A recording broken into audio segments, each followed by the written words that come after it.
want me to say anything about this thing or what? Yeah, I would just a couple of sentences. Mark, how are you today? No, that's about Just to let people know that you and I went. That's it. And there's a link on my I'm Facebook gonna get page. myself a glass of water just in case somebody brought it Yeah. out. The presentation's on my Facebook page.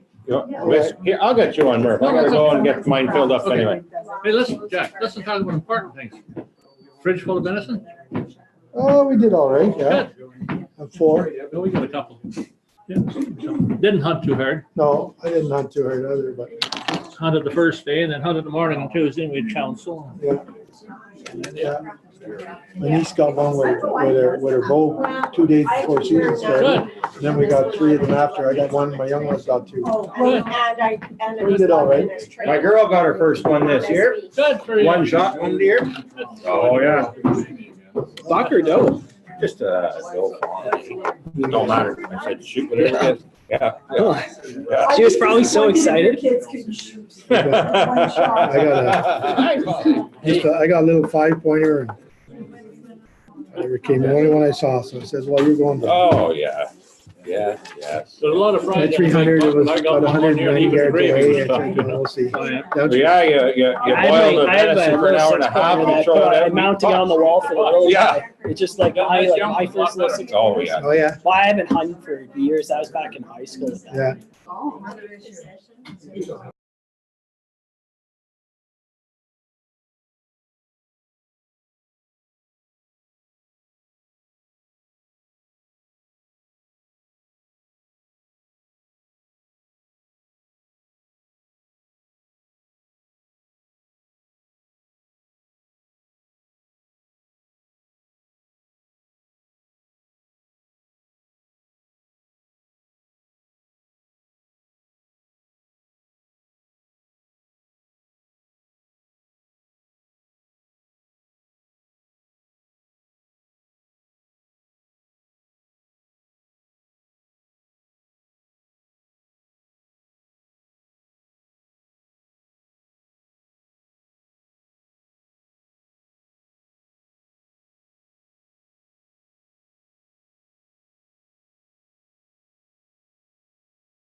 Beautiful day to govern.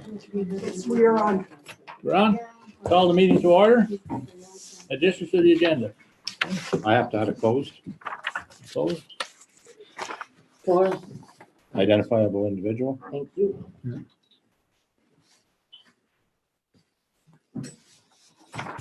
Anything else? Nope, that's good. Jack? I'll just give a brief little update. Jennifer and I were at the G5 meeting on Okay. Saturday, and just a little Number 8, G5. G5 update.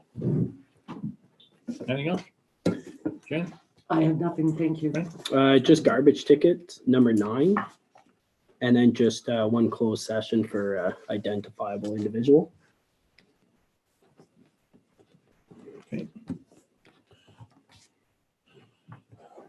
Motion to accept the agendas. There we go.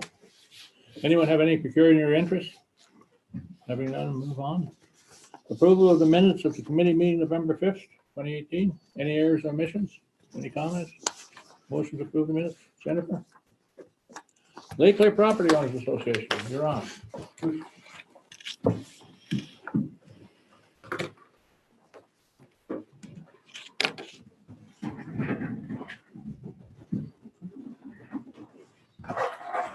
Turn these around so these gentlemen know who we are. Do you want to share with me? Okay, sir. Thank you, Madam Mayor, councilors. Thank you for having us. My name is John Earl. I'm here wearing my hat as the Vice President of the Lake Clay Property Owners Association. Some of you are probably wondering why I'm here. I am accompanied by the President, Judy Bates, who's there behind me. I'm here not because my voice is louder or I'm taller and easier to see than Judy, but rather because I'm a different face. And I'm here as a different face for a reason. Our organization represents a number of lake residents who hold the issue that we're about to discuss as significantly important. And we wanted to drive home the point that it's not just one or two folks that are on a crusade, but rather this is a widely held concern. Sandra, can I have the next slide, please? By the way, Dr. Earl, just we have this electronically, so if you don't see us looking there, we're not ignoring. That's quite. I have it right now. Thank you. So many of you will be familiar with the LCPOA. It's been around for a long time, in excess of 40 years, I understand.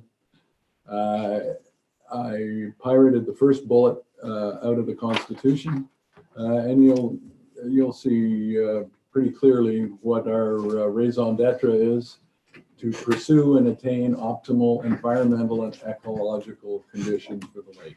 Pretty straightforward. I would draw your attention to the second half of the bullet, though, and it says, in conjunction with public authorities, and that's you guys. That's why we're here. We want to partner with you and move this issue forward. I draw your attention to the third bullet. We have about 235 members. You may or may not be aware that membership is offered to any owner of a deeded property. We have about 75% of the property owners as members. And a conservative estimate of the size of a household around the lake would be 3 people. That's pretty conservative, but with that kind of math, you can see that we represent about 700 of your constituents.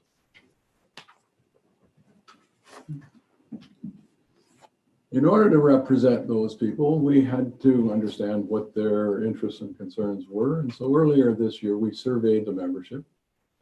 For you, those of you that are interested, that survey is available on our website, and I would recommend it to you as elected officials. It gives you a sense of the concerns and the interests of a fair-sized swath of your constituents. And I've pirated out a couple of the things that stood out from that survey. 77% of the membership are concerned about the water quality in the lake. That's not unreasonable. Close to that, 73% are concerned about septic installations and wastewater disposal systems. There's an interesting statistic. 91% of the people that responded to that survey said they had a septic system, which looks on balance pretty good. And you think about it a little longer, you think, well, gee, that means close to 10% don't. What are they doing with their wastewater? The other thing that came out of the survey is that a majority, close to 65%, would either agree to participate in an assessment program or would certainly consider it. Now, septic inspection regulations are beyond the scope of today's proposal, but I will drop the hint that it's something on our radar, and we will be back to discuss that with you folks at a later date. I would suggest to you that there are a number of other townships out there that have taken that on as an issue they need to address. And Bonnechere Valley can learn from them. They're way ahead of us. Enough said on that. Just an interesting question. 35% were not willing to participate. That's correct. What does that tell you? Honestly says that we have a divergence of opinion here. Absolutely. And that's been the, I don't want to get sidetracked on this. That's been the experience of other townships as well, but it's not an insurmountable. Right. The only question I had was just that so I went through your survey and everything. So 142 respondents out of 227 surveys sent out. So yeah, that's about a 60% response rate. And in fact, we had a couple of expert statisticians have a look at our survey both before and after it was sent out. And for the kind of survey we did, we're told that's an overwhelming response and it's statistically significant results. The only question I had is, what was the definition of respondent? Was it a property owner, or is it Yes. could it be like multiple Yes. at one property? No. So it's just it one. was set So up one so vote. that one vote, one property. So one respondent. Somebody is one can't property. respond 10 times. Okay, that's Okay. the question. I wasn't sure. Fair Perfect. enough. It's your meeting, but I might ask in the interest of time Yep. if you maybe get hold of questions, and Yeah, I'll be sure. happy to address them at the end. Good. Now, I'm going to diverge again for a moment and then talk about fish. Lake Clear is something special. It's special for reasons beyond just standing on the shore and observing the beauty of where we are. It comes with a naturally occurring population of lake trout. Why is that important? Well, first of all, lake trout lakes are rare in the world. 25% of them exist in the province of Ontario, which makes it pretty unusual to begin with. The other thing that's important to note is lake trout are unusual in themselves. They, as part of their life cycle, spend a lot of time where it's deep and dark and cold. And because of that, they're particularly sensitive to environmental threats. And because of that, they attract the attention of wildlife biologists, and they have. And as you folks will well know, a variety of wildlife biologists have been paying particular attention to what's going on with the lake trout population on the lake. And why is that? Well, it's one of the paradoxes of the human condition that when we see something we really like, one of the first things we set out to do is change it. When people decide they want to live on the lakeshore, what do? They cut down the trees and put up a building. And they cut down more trees and they put in a lawn, which they then spread fertilizer on. And then they play with the shoreline so that they can beach boats and things. All of those things act to deteriorate the environment around it. They do things like they install toilets, dishwashers, washing machines, and then they flush all that stuff into, we hope, a septic system. Well, I'm going to, for politeness, refer to what they flush into those septic systems as nutrient load. You'll understand what I mean by that. It ultimately winds up in the groundwater. It ultimately winds up in the lake after it's been filtered. And it has a big impact on the fish population. So and you guys are being commended on 2 occasions that I'm aware of. You have invited experts from what we used to call the Ministry of Environment. It's now, I believe, the Ministry of Environment, Conservation and Parks, but it's the same outfit. You've had wildlife scientists come and tell you what their monitoring has shown them. And it's not a pretty picture. The effects of development have made them concerned. For purposes of a wildlife biologist, development is a 4-letter word. If I can leave you with one thought, that's the thought I would like to leave you with. Development is a 4-letter word. Why is that? It's because of the impact it has on the reason that we wanted to move there in the first place. If you were a lake, development is the boogeyman that keeps you awake at night. So, we all know that development on Lake Clear, that is formal conventional development, building of buildings, severing lots and so on, has been halted for quite some time. No, I'm sure that doesn't come as a surprise to anybody. So what's been the result? The result has been the gradual cropping up of a variety of recreational vehicles or trailers. At last count, there were 55 of them around the lake. Now, a few of those appear to be stored, but the majority of them are hardscaped. In other words, they've got porches, they've got decks, they've got other things that let you know they haven't been moved for quite some time. And for all intents and purposes, they are a equivalent of a dwelling.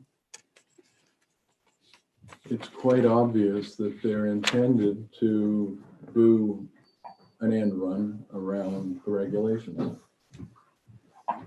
One has to ask oneself, what is the point of halting conventional development if you're going to allow the proliferation of RVs to do exactly the same thing?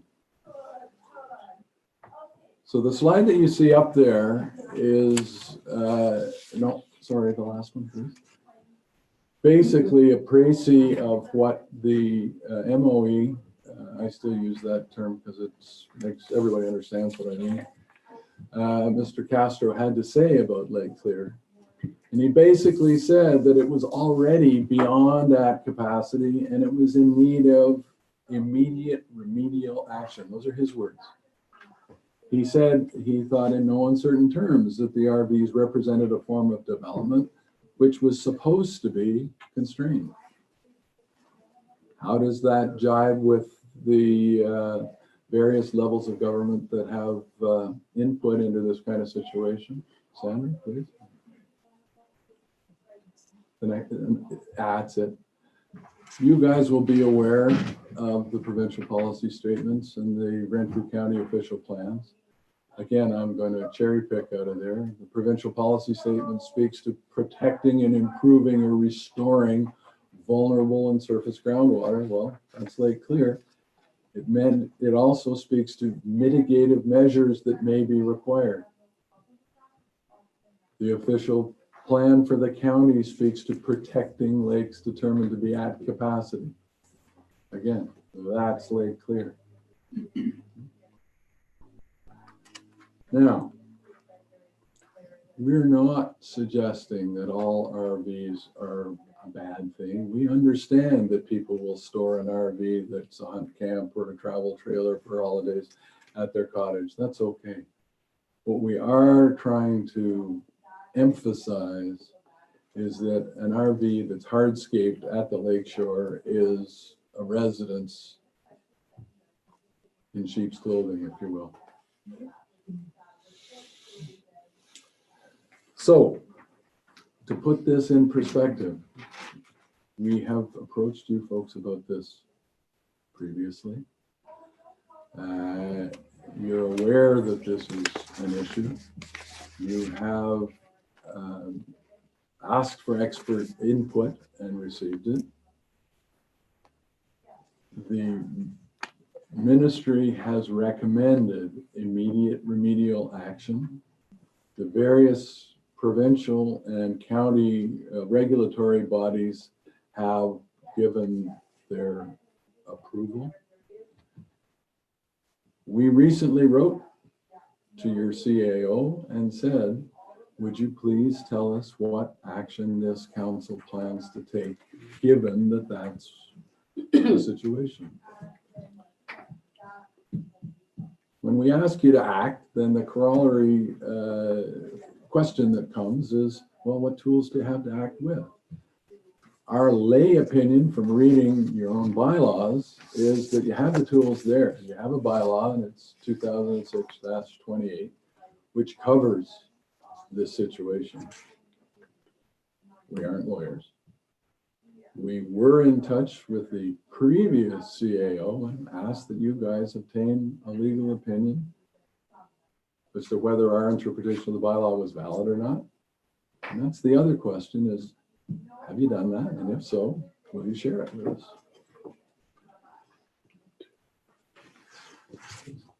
Sorry.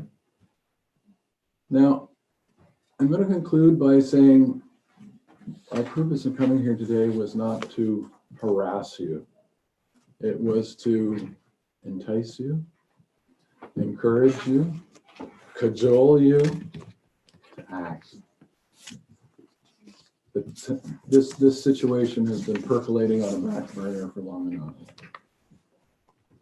And I'll leave you with one image that I hope will galvanize you to do that. I'm old enough that I remember back in the 1960s watching the TV and all the civil rights unrest that there was south of the border. And one of the chants that you would hear night after night after night was the whole world's watching. Remember that? They would walk down the streets, the whole world's watching. Well, nobody thinks the whole world's watching Bonnechere Valley, but I'm here to assure you that a big swath of your constituency is watching, and we're hoping that we're going to see you progress. Thank you. Thank you. We'll open it up to questions. Yes, yes.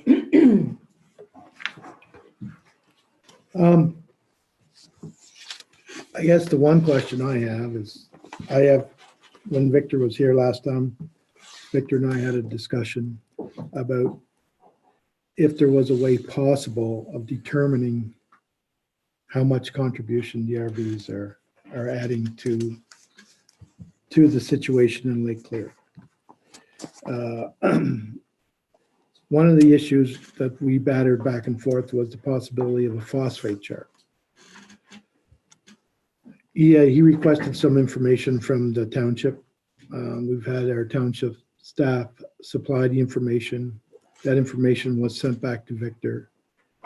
He is providing us with a chart, hopefully, in the very near future, that will give council as a whole an understanding of how much the RV issue is a contribution to what's going on, or how much it is or how much it isn't.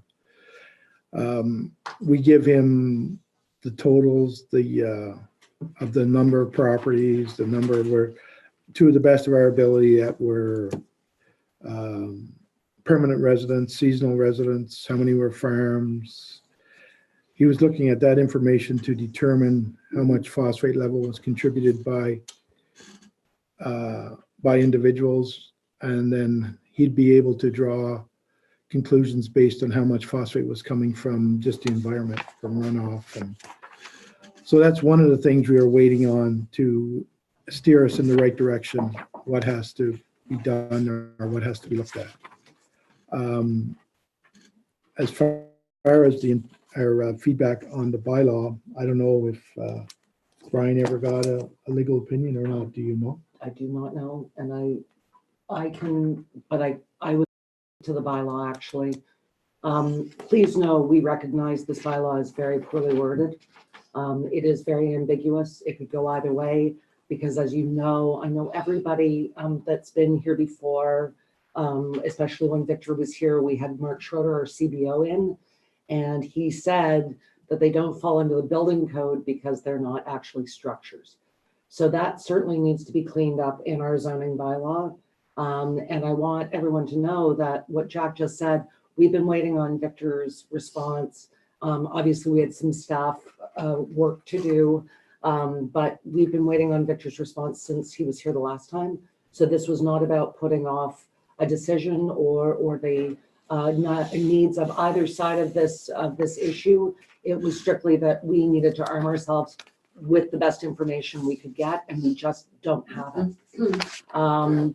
In order to change our zoning bylaw, one of the things that's held us up, and this is no excuse, but obviously the province was revamping the provincial policy statement, which has effects on the official plan.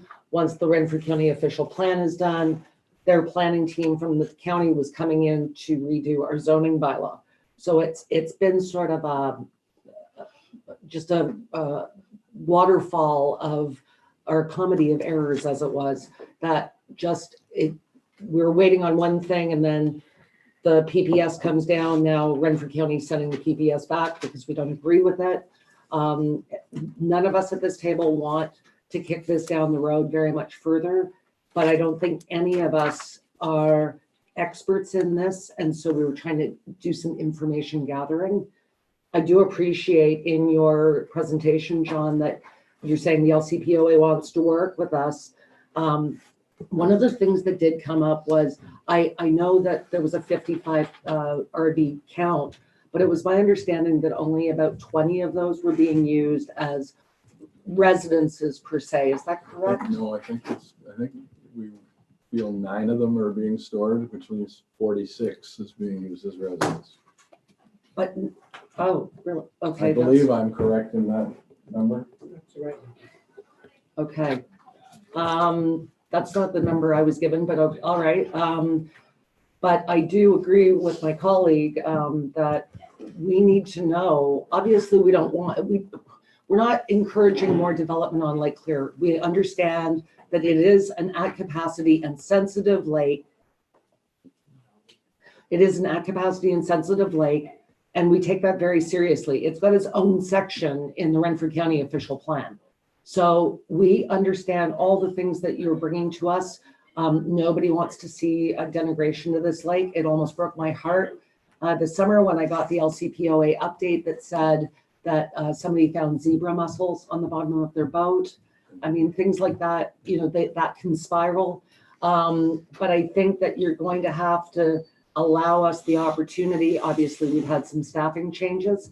So you're going to have to, I think, allow us a little bit of leeway to go out and get that legal opinion. It was just bad timing, obviously, between Brian leaving and Sandra joining us. And now, of course, we're in the midst of, we're going to be in the midst of interviews for a new CAO, but Sandra will still be here, thank God. So maybe we'll keep that on your docket. Look at her. I'm kidding. I'm just teasing you. But I would also like to have Mark Schroeder come back in and sort of take us through the building code and where our bylaw stands with that, because it does need to be changed. Just one more point I want to, when I was talking with Victor, we were talking about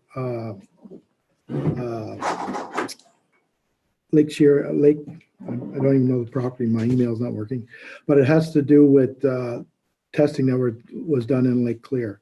And I asked Victor's opinion if the testing that was done was acceptable and the proper testing. And he confirmed that this group that did the testing is well qualified to do what they've done. And it is a good source of information. And I know you say that because most recently you're looking at one of the people that did the collecting. Well, I know they know I'm talking about. There's a volunteer group that goes and they do a whole bunch of lakes throughout all of Ontario, right? And you can go on the website and they have Lake Clear in it. There's 5 different test sites. And if you go on that over the last 5-6 years, you can see that the quality of the lake itself is sort of, it's not degrading, it's sort of where it is. You know what I mean? And that's the only thing that we see that is not good on the lake is oxygen level.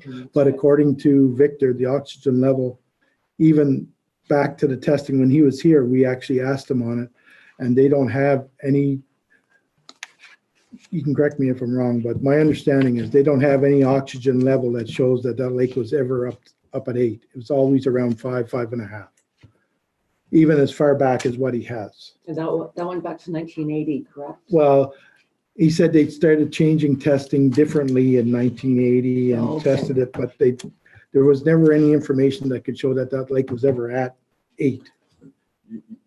I don't think we can get away from the fact that his conclusion was we're, quote, beyond. Yes, yeah, capacity I and understand. an urgent need of remedial action. That's pretty. Yeah, no, I understand that, and I'm not saying we're going to defer it. I'm just saying it because of the testing that's been done. It seems like it's sort of holding its own. I hear you, and none of us are marine biologists. That's right. I play one on TV. Jack, I would invite you next summer to come to my Yeah. cottage and stand on my dock. I have pictures of green beards on the rocks that were never there when I bought the property 30 years ago. I know I was over at the Gillis's this summer, and there was actually, I You know, could see green on the At rocks. the end of the day, you fall back on what you can see and what you can Yeah. touch and your common sense. And you have to be concerned that we're getting near a tipping point. The last thing any of us want to see is an algae bloom there. No. Well, you know what'll happen is people will say, were they warned? And the answer is going to be, yes, they were. Well, why were they sitting on their hands? That's why we're cajoling. That's why we're saying, let's get this moving. So one thing now, and I think it's out in general public knowledge, but one thing we did do as a municipality is we installed a RV dumping station. Mhm. And I hope the people in the Lake Clear area are aware that there's no reason at all to be dumping anything in that 9% or whatever that I did see there. If they aren't on septic, there are capabilities of being able to dump your RV waste, whether it be transporting by a hunting wagon or what, to our station. So there's no reason why anybody should be dumping anything because it's a public accessible and free point for everyone. So there's no excuse for it. So it's one proactive thing that we've done here as council to alleviate that. Thank you for that. For sure. And like I said, this is a discussion for another day, but Mhm. there's a whole piece about assuring ourselves that waste management is as good as it can be, put it that way. I've just got a couple of, when you indicated septic tank inspections and we were light years behind other municipalities. We've kicked this around and I'd like to know a couple of things. What municipalities are we behind? How do you propose to inspect them and who's going to pay for it? I'd be prepared to answer those on another discussion on another day. We have that information. I'm aware that I'm a full half hour into my time. Yeah. If you'd invite us back, we'd love to sit down and talk to you about septic inspections and the whole topic. Okay. Anything else? I'm good. Thank you. Thank you, Dr. Earl. Thanks. All right, so 2 things. We need Mark, and we need a legal opinion. And I'll talk to Victor about where this is at. Phosphorus. Well, and I guess my question is to council, should we, this could be a complete waste of time and money, but maybe we should have our zoning bylaw looked at now, even without the official plan being passed. Well, how far is the official plan away? We just kicked the provincial just policy kicked it statement back. back. So, It's, so, And are you going to take the provincial policy statement, some of the things in there sitting down, or is there going to be? I don't know, Murph. I wrote a very strongly worded letter with our 7 things that weren't Yeah, not happy with it. Yeah, so, and there are other, obviously, you've seen resolutions from other municipalities, so we're not the only ones kicking it back to the province. My worry is timing. That's my concern. Just something to consider. Maybe let's speak with Mark and let's get a legal opinion and we'll go from there. I mean, the county planning staff will absolutely come in Well, and dissect our zoning bylaw. But if we do it now and then something dramatic changes, like, I don't know, severances, and I know it's on YouTube, everyone, I'm not saying they're cutting out our severances, I'm just saying, what if, then that's going to affect the official plan, which will affect our zoning. see, also impact comes into it as far as what is a structure or not. It has to meet four or five conditions to be considered a structure. That's why I'd like Mark to be involved in this discussion. And unfortunately, we don't really have it today, and Mark is out doing building permits, but I think perhaps this is a priority.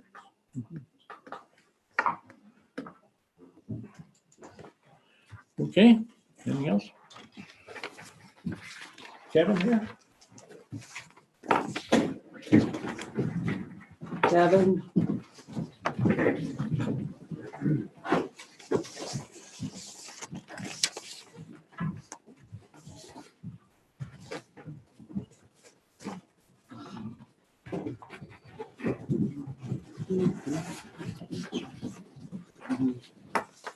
Because I'm sure that Mark said they're not structures. So I don't know how we reconcile the zoning with the building code.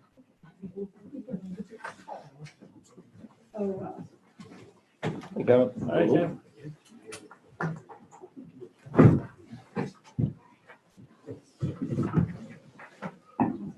How goes the battle?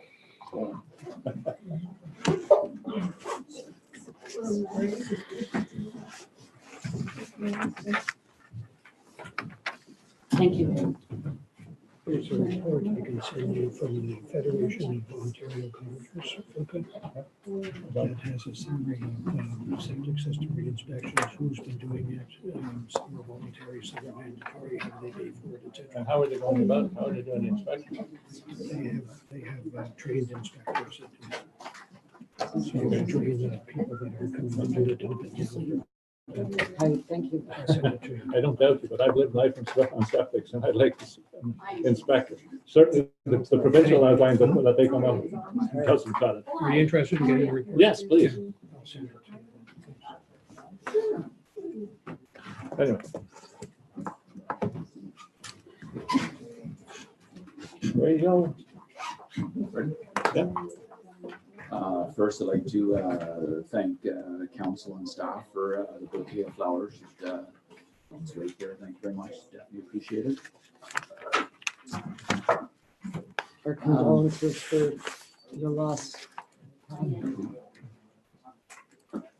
I guess the first on the item is the Christmas dinner, December the 7th.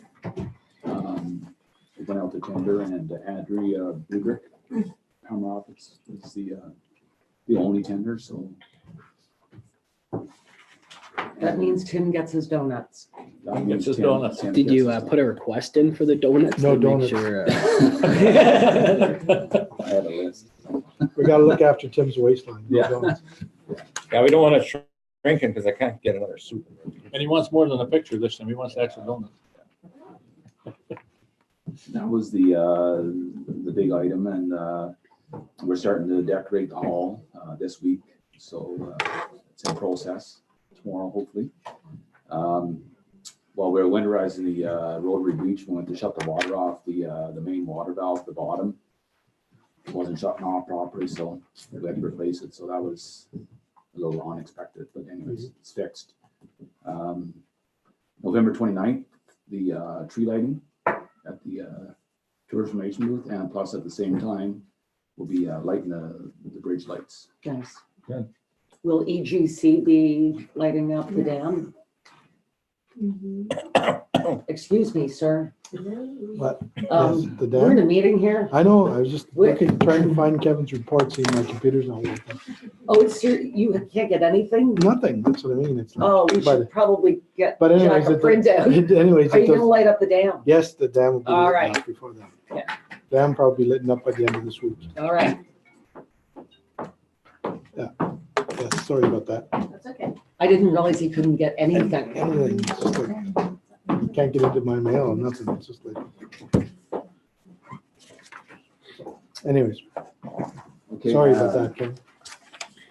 McCray Park, they're doing the foreman there. We started yesterday, and here's the picture I just left. Went down there, took a look, and this is where what stage they're at. They're planning on pouring the concrete tomorrow. When's the expected, completion date? It's got to be completed by the end of the month. So the time frame is, give or, if Mother Nature cooperates, I think it shouldn't be a problem, but Next 2 weeks should be nice. Yeah, it's supposed to be pretty good. it's further along than my garage. But your grass costs more. A few dollars. Had to say it. Dig it in where Wait till I Stir give the them pot a some little advice. that's gonna be a great addition to McCray Park. And also, Jack, in the last meeting, you'd Yep. talked about some prices for the play structures. Oh, that was, We're doing a fair bit of work here. Play structures are expensive, very expensive. We have some options. Some of the options that we have are Canadian made, but the bigger options are US made. So trying to stay local as possible, but staying local and staying within our dollar value, it's going to be a challenge. so I'm actually the one that put play structure up Yongo Park on. Yeah. Because we do have about $5,000, correct, Dana? And that can be So- utilized for that. So how far are we off from the 5? Substantially? About 5. Oh, Actually, that's not. not as much as I thought. There's one option here that we looked at. and if we can get a Canadian-made product, I that know. would be so much nicer. You know, there's I- another, Yeah, but wait, did you talk to the group up there? I haven't talked to the group lately, but I have conversation with them. They have approximately $1,100 to $1,300, but that's about it, I think. can I make a suggestion? And this may not work, but your brother's in the construction business. We've got lumber yards as far as the eye can see in the county of Renfrew. I recognize that we would have to buy a slide and you have to buy the little climbing wall things, and roofing obviously, but is there a contractor, much like the McCray Park washroom, that would like to take this on? I mean, perhaps this is an opportunity, and I agree with Tim, by the way, if we're going with it, we're going Canadian. However, we have a lot of talent around here, and this could be a great project for somebody and keep it within the confines of the money we have and the money that they've been able to raise thus far. I don't know. We built one at the homestead about 10 years ago, and it's still standing and beautiful, and my nieces and nephews love it. I'm just like, maybe we think outside the box here and don't go with one that's pre-made and all plastic. The only problem with that, Jen, and maybe I'm way out here, but does this thing, once it's built, have to have some stamp of approval of some kind? You don't get it built and somebody comes along from some SBC, insignificant and says, hey, it doesn't meet the specs. But I thought we were going with, we're not even entertaining Home Depot, they just don't So work a lot. we looked at that and some of the packages, and just like Merv said, there's some of their standards may not meet the standards that we like play structures That's required. are going to get, So they're Yeah, but fine for my backyard, but they're not fine for Oh, God, yeah. municipal But property. I thought Steve had looked at a couple and given us a couple options. Steve has, yes, and if you were to do some alterations with the plan, my feeling on that is it going to be substantial enough? That was my concern. And you could probably overbuild it and still not satisfied because it doesn't have a stamp on it. But At the end of the day, I guess, as a group, if we're okay with it Because- and it meets our standards, then there shouldn't be an issue. because you're talking $4,000 or $3,100 just for a slide. Like Yes. And What? the thing is with that slide, I'm not sure what their slide was, they priced it out as a package. So your slide individually might be, But you have this package now model, you have your 5-foot slide is $3,100. Yeah.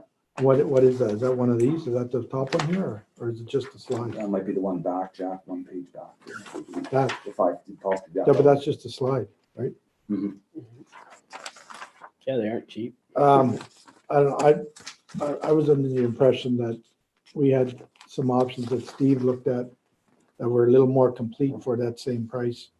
Well, Steve's in next. But I just think we're not, like, if you're just gonna put a slide up for $5,000 and stuff, like, you're really not even putting up a play structure. Those Home Depot play structures are what, $2,300, $2,400? Be They're around pretty, that. they're pretty complete. With a slide and a little climbing area. They're complete, but it depends on the usage, but. Yeah, but For more on, it's just for like the standard size, like it's. I thought It's gonna Steve, last, it'll probably last like a couple of years, like that's. well, I'm sure they'll last 10 years. I would like to ask Steve if my 'Cause I thought- suggestion would work. Just depends on the because I thought- liability side of it. Because I thought he had looked at some. Is there somebody that could give it a stamp of That's- approval is what I want to know. So that's You what know, I'd like to someone ask him within when the- he's in. He'll be Absolutely. here in 15 minutes. You know, if you could We can ask the lose, question. use some local materials and local people. Well, you can Right? you can look Yeah. at the one that's at the Catholic school in the kindergarten section. It's so it's a traditional, I think it's a 6x6 post with brackets and stuff. And then what they added on was, say, a commercial grade, like a $3,000 slide, in all honesty. And- So it actually lasts and stuff. And long term, you just have to replace pieces. But that's why if you look at that one, traditionally, they just added on, say, like the little climbing things onto like the wood unit. Yeah. Make it Believe it. expandable, so if they wanna, if they do get enough use and stuff in the future, they can probably add on to it. Absolutely. And I mean, that doesn't also include the rubberized mulch that has to go down under it. Well, that's what I mean. I'm sure Steve put us together a price for $10,000 for everything. Okay, so let's That's what I was. put a pin in this until Steve's in. I really would like to ask if that's a viable option though, because we have a plethora of talent in Bonnechere Valley as far as building goes. And we've got Heidemann Sawmill right I there, was gonna say, we can take a tree and make you a playground. right? so. Well, look at the playground at EDPS. Yeah. Right? That's logs and rocks and so who's stamping the approval on those? Yeah.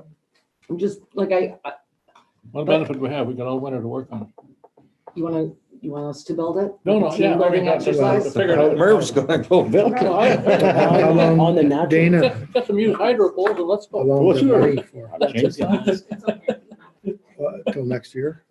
Okay. So But you wanted it spent by I want- December. Oh, that's, okay. Okay, but I don't see an issue with that either. If we were able and we had a contractor to invoice us, We can still go ahead and purchase the material. this is what I'm saying. Yeah. Then it's there because you know what? We've already let an entire summer go by without replacing that structure. It's really unfair to those residents that said that they would kick in some money to have a new play structure put there. And it's a shame that we had to take the old one down, but it was really rickety. But I think that, yeah, I'd like, if we can buy the materials, then as soon as the frost is gone, let's get this thing up and running so that the kids can use it next summer. He said, wait till Steve gets here and then Yeah. we'll revisit it. Yes, sir. And when you're on the playground material, we removed the one in Centennial Park. Yeah. So over the summer, there's been some requests from people around, because we had to remove the slide. Yeah. So we're gonna have a couple playgrounds that are gonna need some new equipment.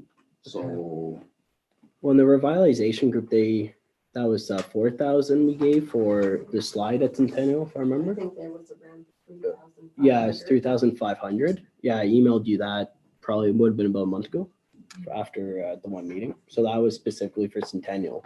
So we've got some funds there as so that well. was, excuse me, sorry, that was also for boards and plywood too, was it not? Nope, it That did. was strictly That was strictly just for the slide. For the I think it was slide. like 658.13 was for like the boards and all the material for the benches and the rink boards and stuff like that and the tap cons. And then the secondary, I'll re-forward you that, Kevin.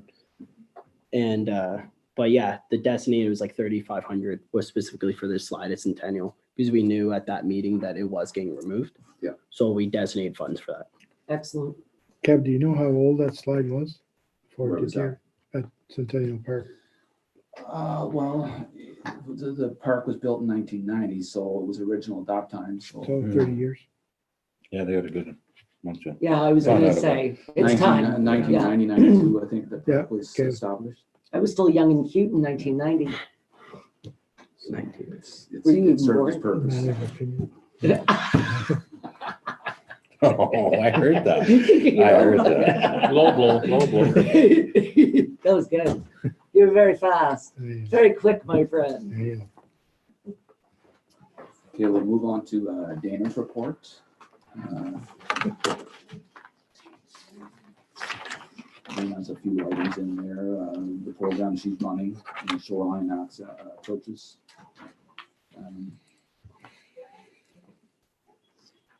The Santa Claus parade is in there. So the Santa Claus parade, the theme is a country Christmas. That's right. All right, so council is trying to figure out what we're going to do. Because Tim let us down this year, not having the same truck with the flat. Oh, I still have this, I don't have the same truck. It should be a brand new truck. Yeah, brand new truck. But so, like I say, We'll figure it out. yes, We'll do something. yes. All right. Do you want me to let the Legion know then that you're going to get something in? Yeah, even if it's just the 5 of us walking or 4 of us or merged side by side, we will participate. Oh, for sure. Okay, good, Absolutely. excellent.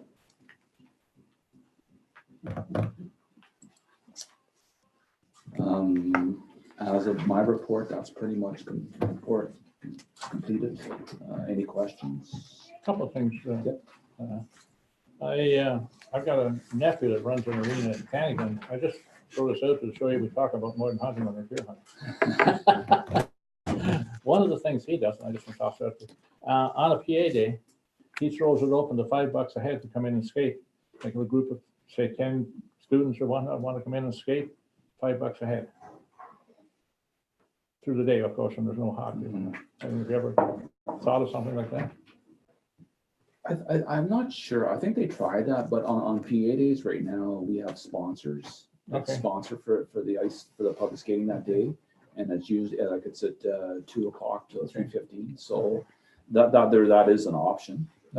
Didn't we also try a donation of a toonie at one point? For mums and tots. Yeah. That was That slow. didn't go over too That well. didn't go at all. It's sort of nickel and diming people too, you know? Yeah. If the arena isn't in use, I want it to be used. We all want people to get out and be active and utilize our assets. Yeah, We I'm also- glad that we have sponsors. We also did pick up hockey too. True, Okay. true, yeah. But I like the sponsorship. I think it works. So it's fabulous. Good. It's Yeah. working really well, Good. really well. And how many gray hair did you get after you read that lengthy report on what you have to have for outdoor arenas? Did you want to go and bulldoze the place?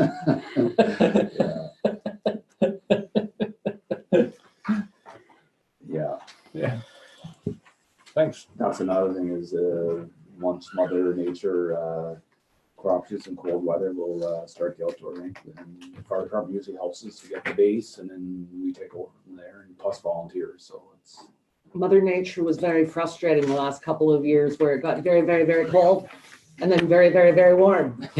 Very, very, very cold. And then lots of snow. And then lots of snow. Yeah. She was not our friend last year. No. Okay, then, so, I guess that's my reports. Kev, do you want to stick around? Yeah. Or come back in 10 minutes for Steve? Yeah. Okay. You just talked about. Kevin, it was 3,200 and 700. It were the two amounts I emailed you, and I just re-forwarded you that. Sort of nice that we're finding money in places that we can utilize for some really important extra stuff. Mm. Because this does not fall under But the I did modernization money. forward you it again, just so you have it. Yeah. Merv, can we take 5? Sure. Excellent.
Okay.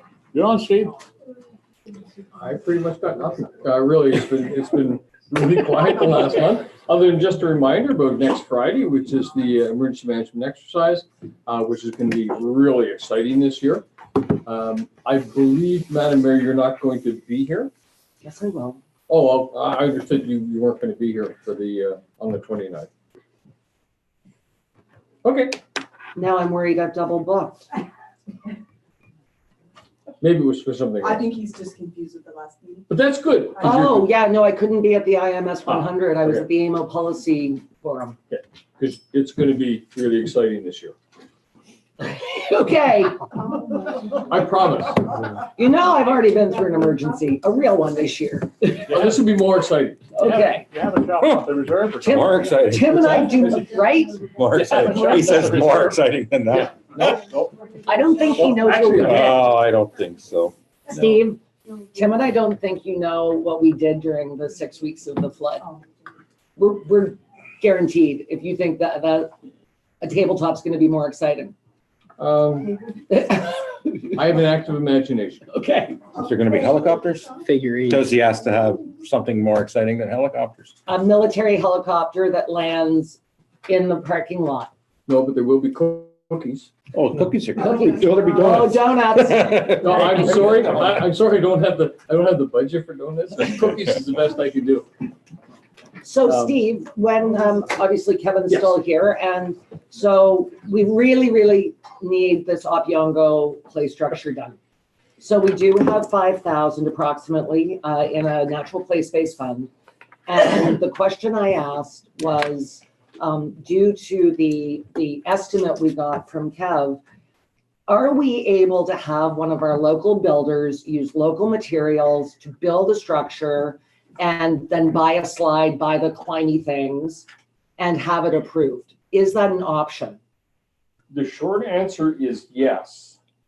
However, No, that's good. Yes, it's good. Thank you.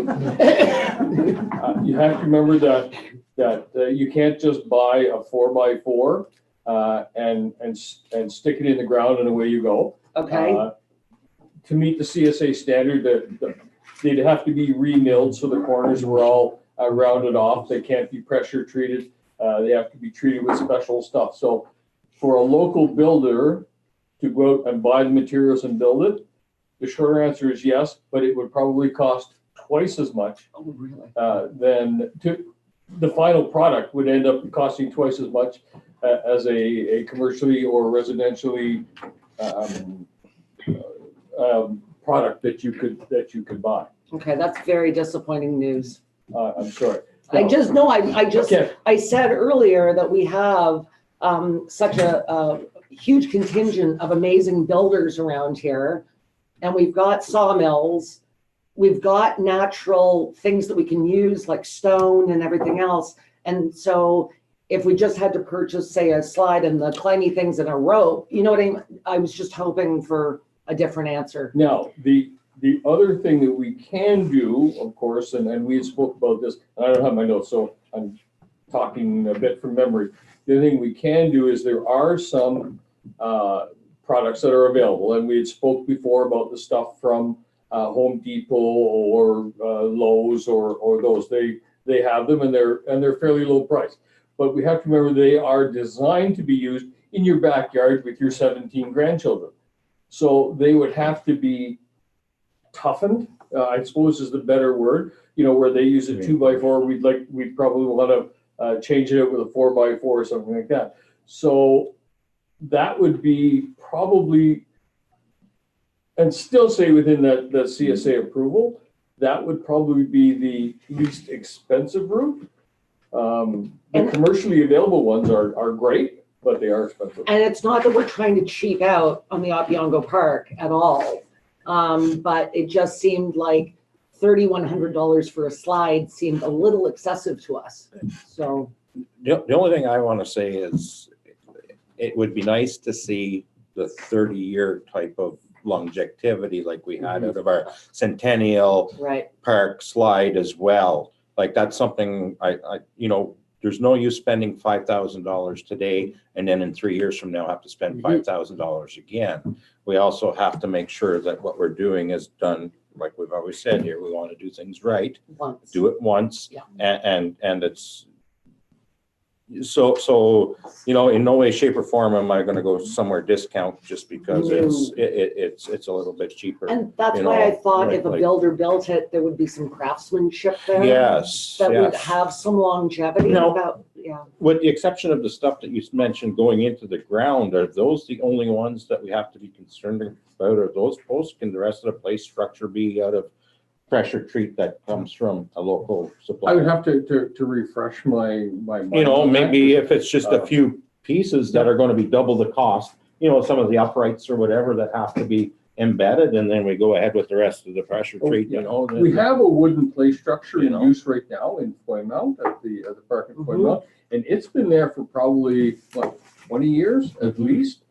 We spent a couple $1,000 To paint it. 5-6 years ago Yeah. to refurbish it. And paint it and all that kind of stuff. And it just comes down to materials is what it comes down to.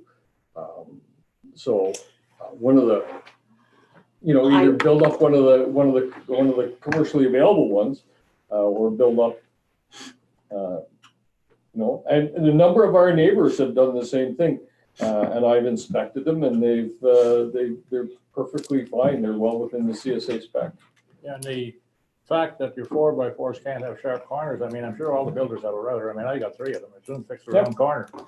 You know, you're not gonna use that many 4x4s or 2x4s. You can round them off in a hurry if you don't need anything special. Well, and then they just have to be sealed and they have to be painted and you have to just do upkeep on them is really, that's the And big can you thing. use cedar or does it specify what you can use? It doesn't specify whatsoever. So, so time is kind of the essence here. We've let this summer go. We do have this natural play space money that should be used by December 31st. The suggestion was made by Dana that maybe or by Kevin, that maybe we buy the materials prior to that time and get a contractor so that as soon as the frost is out of the ground, that thing can be built for use. Is there any way that you and Kevin can put your heads together? And I know you're busy and I know you've got a lot on your plates, but this is something that I think is really important to us. And it's something that we promised those residents that I'd like to see it done sooner than later. I think we all would. Well, if we're planning on putting a structure in the ground, you're gonna want to put hay or something on where we're gonna actually build it, so that you can actually, so there's no frost line inhibiting it, right? Like if we are gonna build ourselves, you're gonna have to put in some form of foundation for the I don't know place, right? where we're gonna find hay around here. Yeah, I know, But just speaking of that, and I'm more than willing to sit down with Kevin as long as he buys the coffee. Kevin, do you have budget for coffee? No. I'm sorry. Yeah, we hit him harder than you. So. The only thing that I will suggest, and I will speak to Kevin about it, we'll come up with a name, is perhaps one of the, we sit down when we do look at perhaps building our own or rebuilding one of the commercially available ones, as we'll actually sit down with one of the local builders, somebody that knows that kind of stuff. Yeah. That can advise us a whole lot better, because at best, I'm a competent handyman. You've seen my house, I mean, really. Hasn't fallen down, so it should be okay. Well, Until the yeah. tree falls on it. So, okay, yeah, Kevin and I will certainly take care of that. And, Okay. Well, I'm not sure about what you do we think. don't have the money in the Or, fund too? end of January at the latest. We use some of that for these. No, but they want to spend the money before. before the end of December. Oh, okay, by the end of December? All You right. gotta spend the money before the end of Kind of December. a Christmas list here. Oh, I can spend the money. I mean, I don't have a problem with that. No, but I think what you have to sit down and come up with the concept of what you can put in, Yeah. and what you Yeah. can do. Like a slide, a climbing gym or whatever. Yeah. Just 2 items or 3 items, Yeah. whatever you want to do, or swing set, whatever. Come up with 3 items and then base your price and costing on that. And that's, where it's gonna, That's where we got a number and we got Yeah. to go to there. and go there. And then base, if you can do 2 or 1 or whatever, and then we'll have to work on it as a piecemeal piece. Yeah. If that's what you want to do, put 1 piece this year, 1 piece next year. Your Maybe wish the list, locals, maybe the Excellent. locals can raise some more funds, you know what I mean, contribute to it too. I mean, I'm thrilled to hear that they've raised as much as they have. I think that's wonderful. And obviously, we're going into the 2020 budget. So perhaps there are monies there that we can, or, Dana is our grant expert, and maybe there's something there that we can look at to augment the tax levy money. So, I mean, I think that we've got some options here, but I would, I don't know, I think that I forgot about the refurb of the one in Foymount. Yep.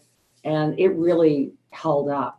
And it's still in use. Yeah, and I get that plastic is great and these polymers are great, but they do crack.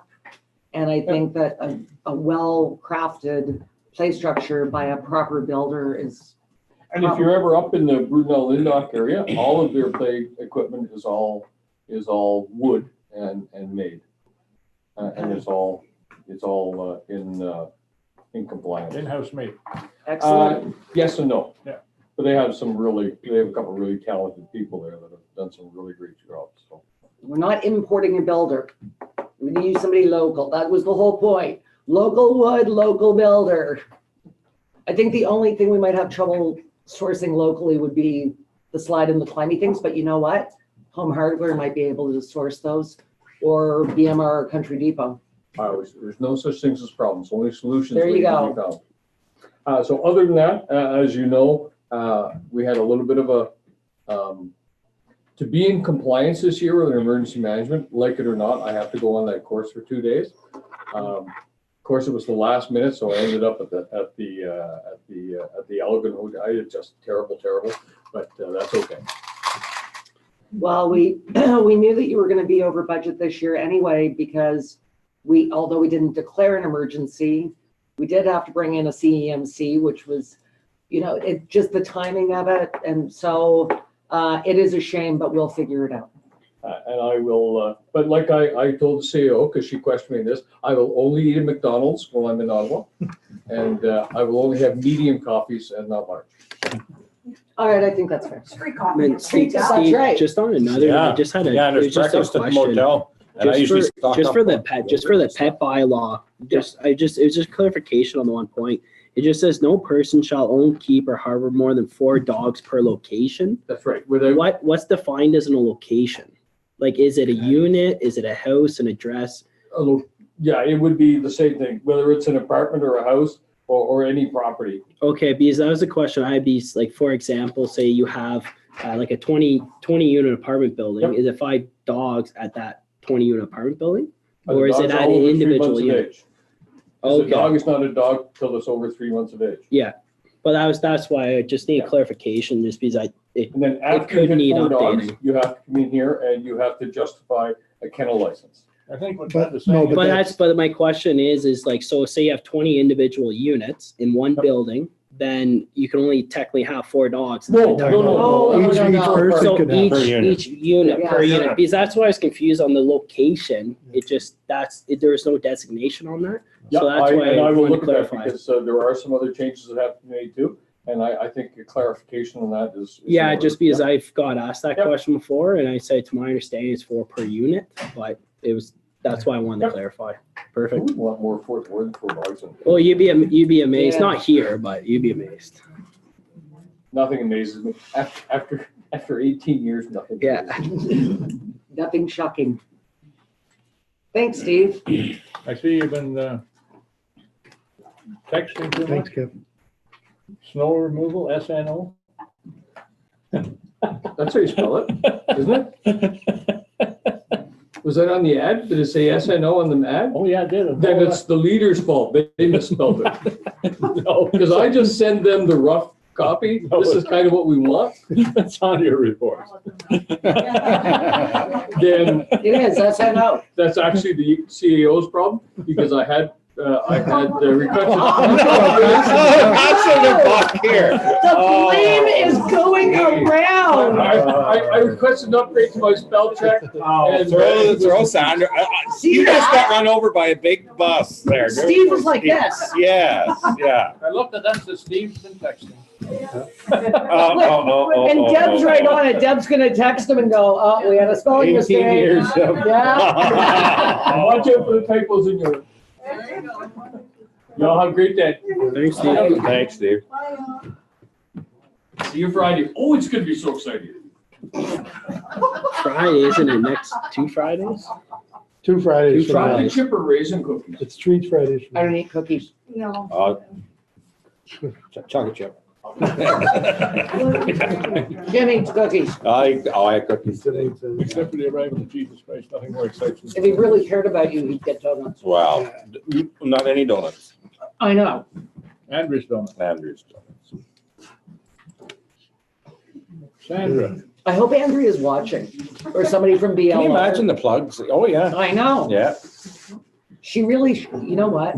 She should be like the people that sell the Chelsea buns at Fresh Mart. She should sell donuts at the Fresh Mart or at Food Lab, right? That take away from selling Chelsea buns. I don't think so. You think? I'm more of a connoisseur of donuts, so I wouldn't go for just the Chelsea buns. Okay. Prime example. You're like a sommelier of donuts. the Falls Church suppers have put 6 pounds on me, so. Oh, really? Get back here. Anyway, Sandra. so we got enough money to get us to the end of the year? I'm not sure. So the financial reports are in your package. Senior staff had a meeting where we discussed our changes to the tariff and fees and the procurement bylaw. You did pass the procurement bylaw at the last meeting that we had worked on. Tariff and fee bylaw update is in your package for tonight's meeting. Dana and I went to the legal seminar. It was very informative. Was it well attended? Yes. Good. Well, free legal advice at the end, right? Like, of course. Yeah, I was sorry to have missed it. I was in Lindsay. But that's a really worthwhile thing to hold. And I think that we're in a good position being sort of the geographic center where people can come from all over Renfrew County. But yeah, I'm sorry I missed it. And CAO closed and CAO ad is in the paper and it closed on Friday. excellent. Got a dozen applicants? 15. 15, okay. We will be starting interviews this evening.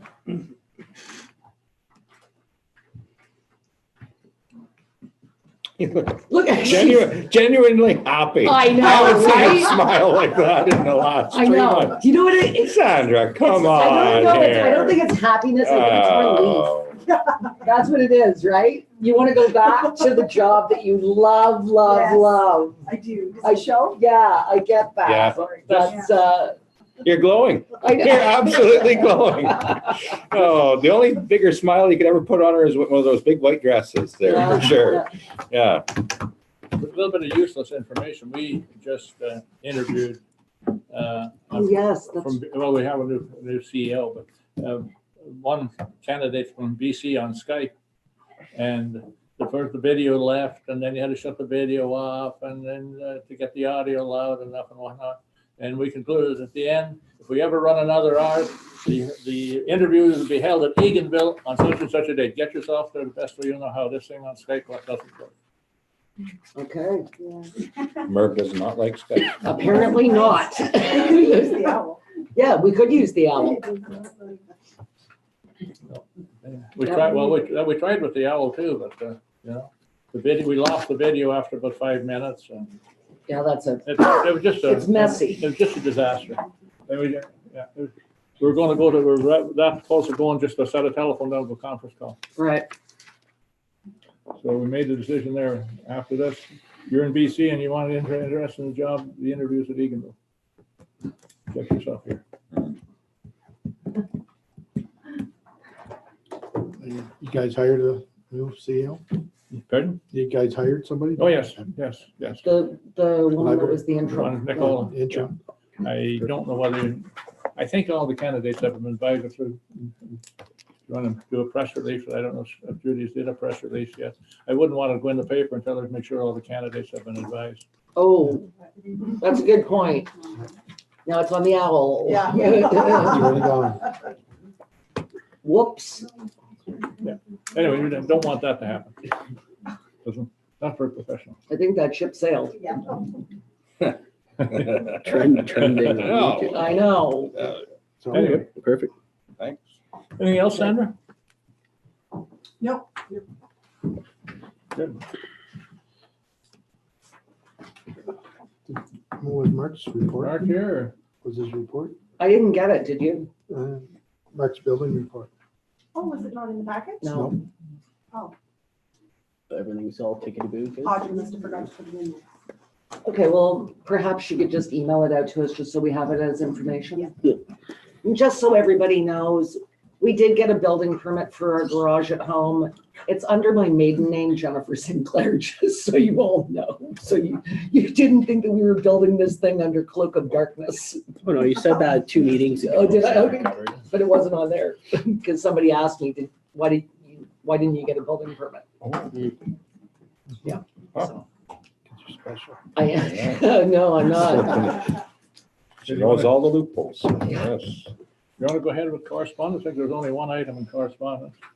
And I kind of got a kick out of it. Yeah, Hey, ministry, clean up your own house first and then tell yeah, us what to and do. then tell us what to do with the building code. Well, new and unfinished. County of Renfrew update. So I don't have much. We did have committee week last week. There's some odds and sods going forward, but nothing explosive. I did participate in a webinar yesterday that was put on for the modernization of public health and emergency health services. Jim Pine, of course, has been chosen by the government. Jim is a wonderful man. He's the CAO for the County of Hastings. And so we've worked together with the EOWC for the last 3 years. I was thrilled to see that he was chosen. Yesterday, they had a panel of himself, Dr. David Williams and Allison Blair, who is the ADM for the Ministry of Health. And her portfolio is emergency services. They gave some very definitive answers to a few questions.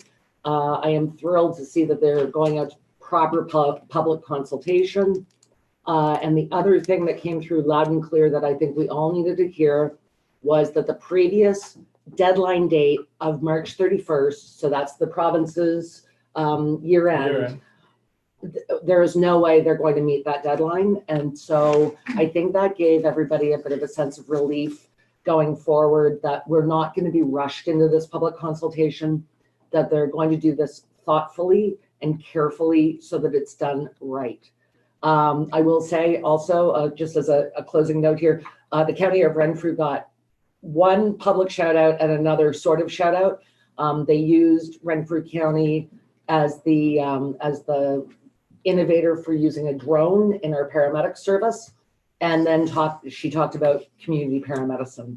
So we're very proud of both of those things. Obviously, you all know Minister Fullerton was here last month and flew the drone herself and visited one of our community paramedicine clients, and of course toured Bonnechere Nanners. So I feel like they really, there's a listening component going on here that we didn't see for a little while, and now they're saying, no, we recognize that you're boots on the ground, and these are things that we can learn from together. So that's basically it.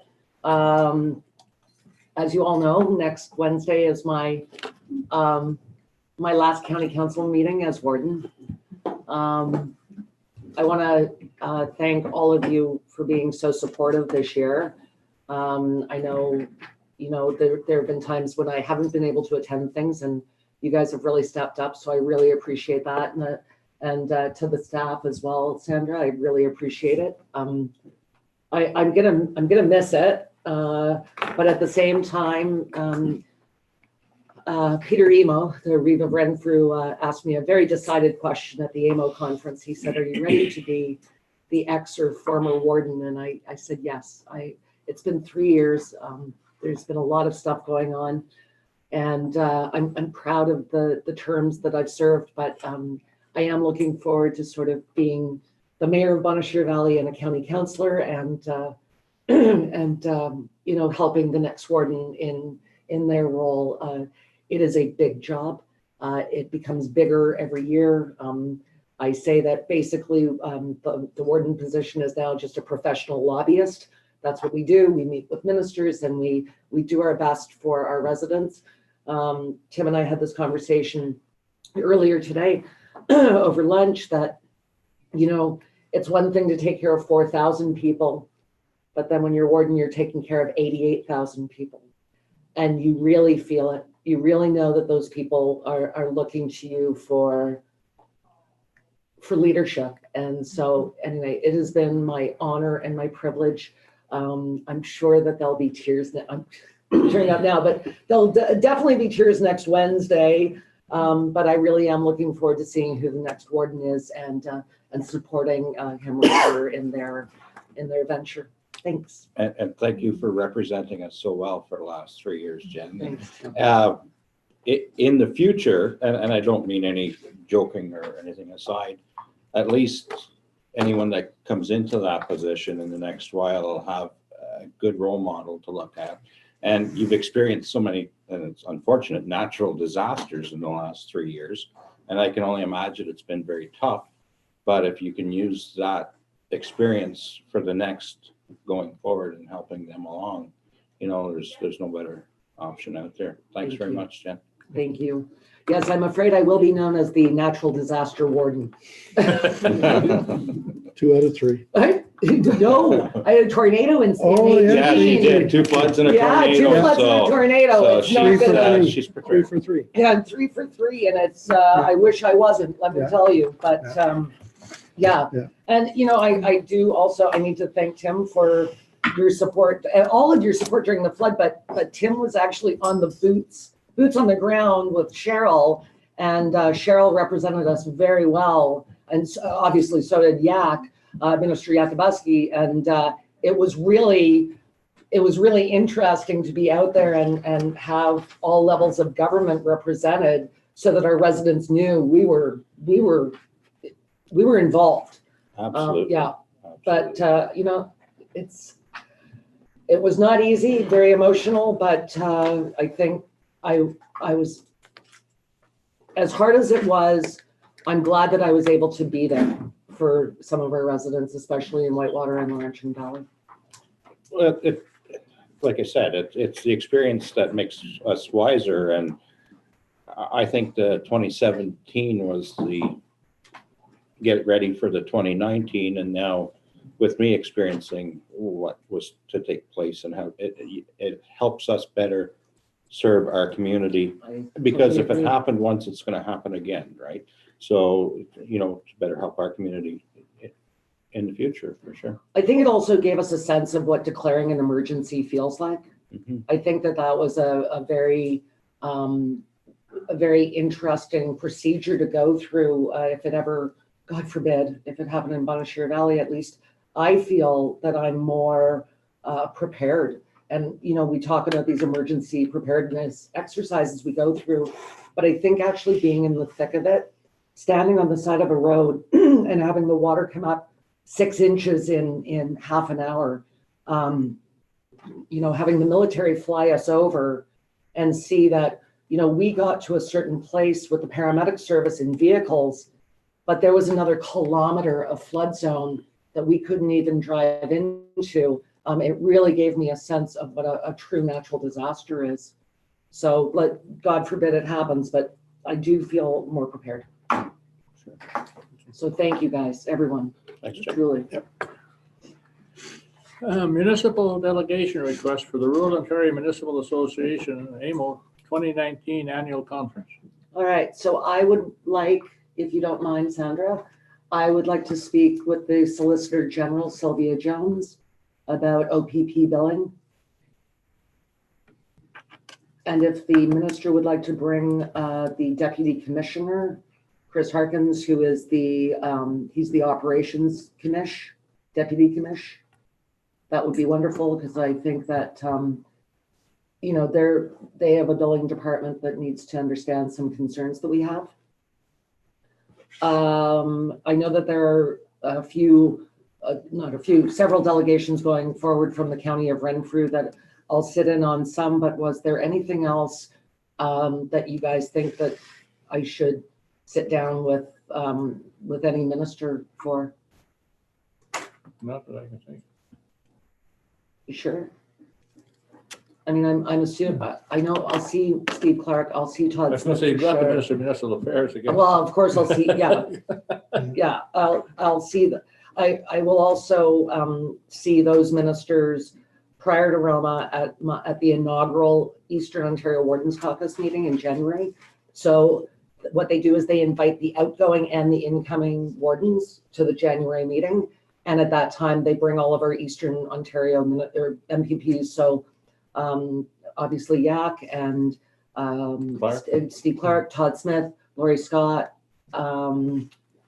I know I'm forgetting people and they're not going to be happy with me if they see this on YouTube. But we do get a great contingent of MPs and MPPs. So I will also have an opportunity at that time.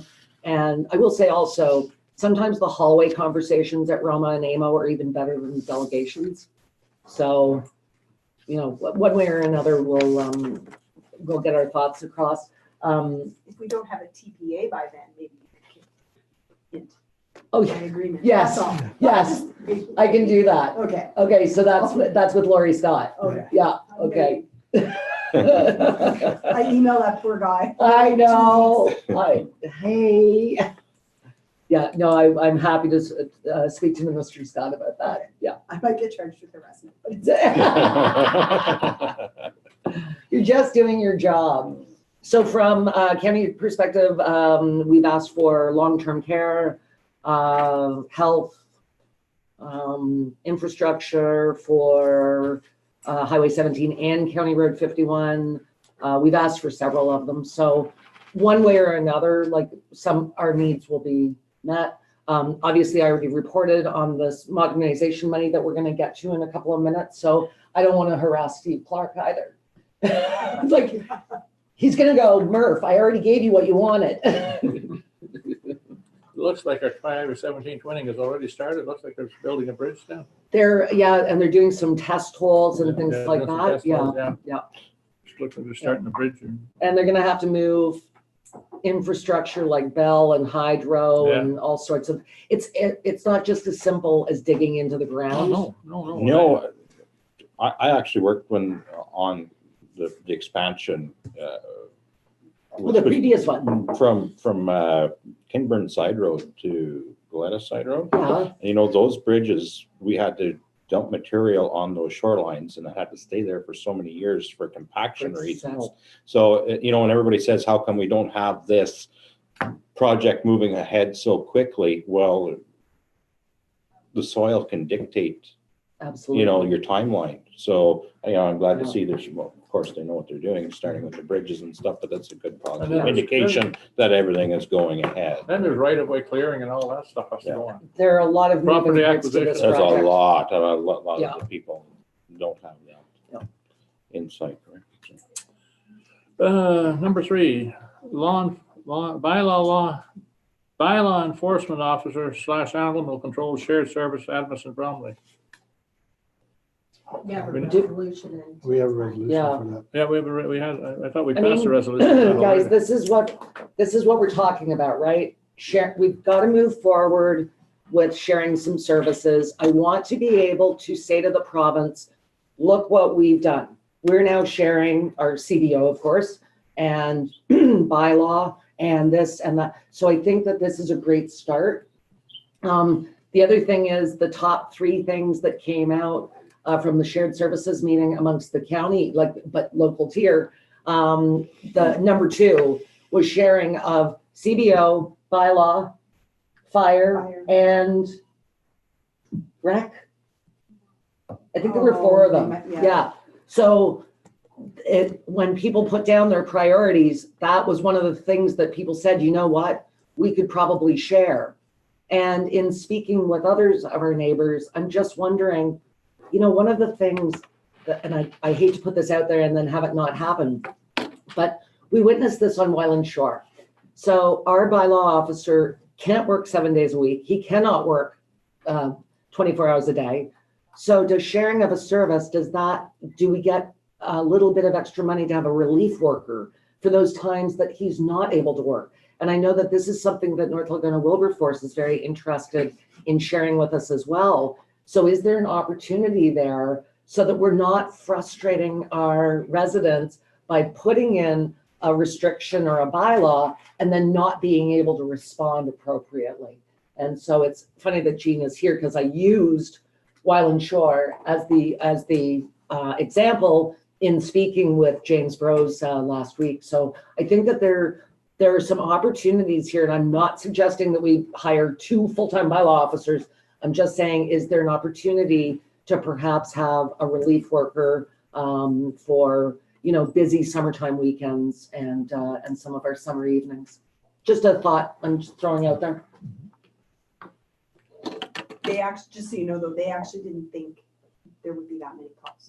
I- They don't but- get very many, like maybe 2 a year. No, but I think that we've all said, don't have bylaws if you're not going to enforce them. And I think that it's been difficult because our bylaw officer cannot work physically 7 days a week, yet he is needed at times on busy summer long weekends. And so I don't know. I just think that there might be an opportunity there. I am not saying by any means that this is cut and dry or something that we have to do. I just thought it might alleviate some problems at some of our busier places. Okay. Office efficiencies. Do you want me to do it or do you want to do it?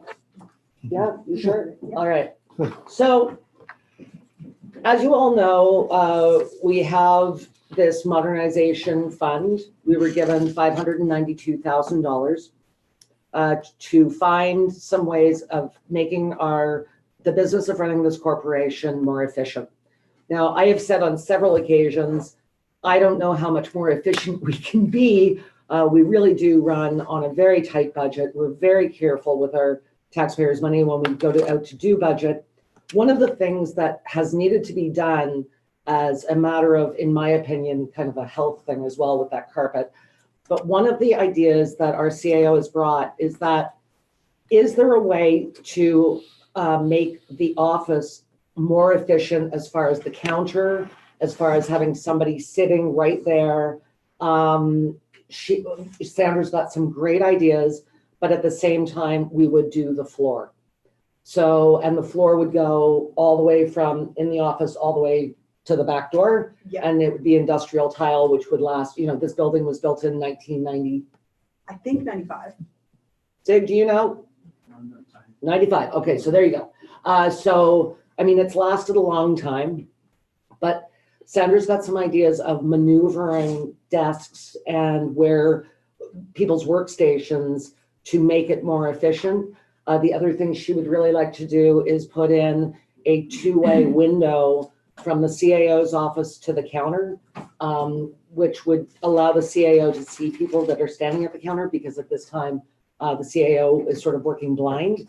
And the other issue is we would really like to have a properly accessible front counter, and nobody in the office now believes that that counter needs to be as big as it is. So that could open up a little bit of space for them as well. It is extremely cramped in there, but definitely not only Sandra, but all of the staff have ideas about how to maneuver their desks and equipment to make it more efficient.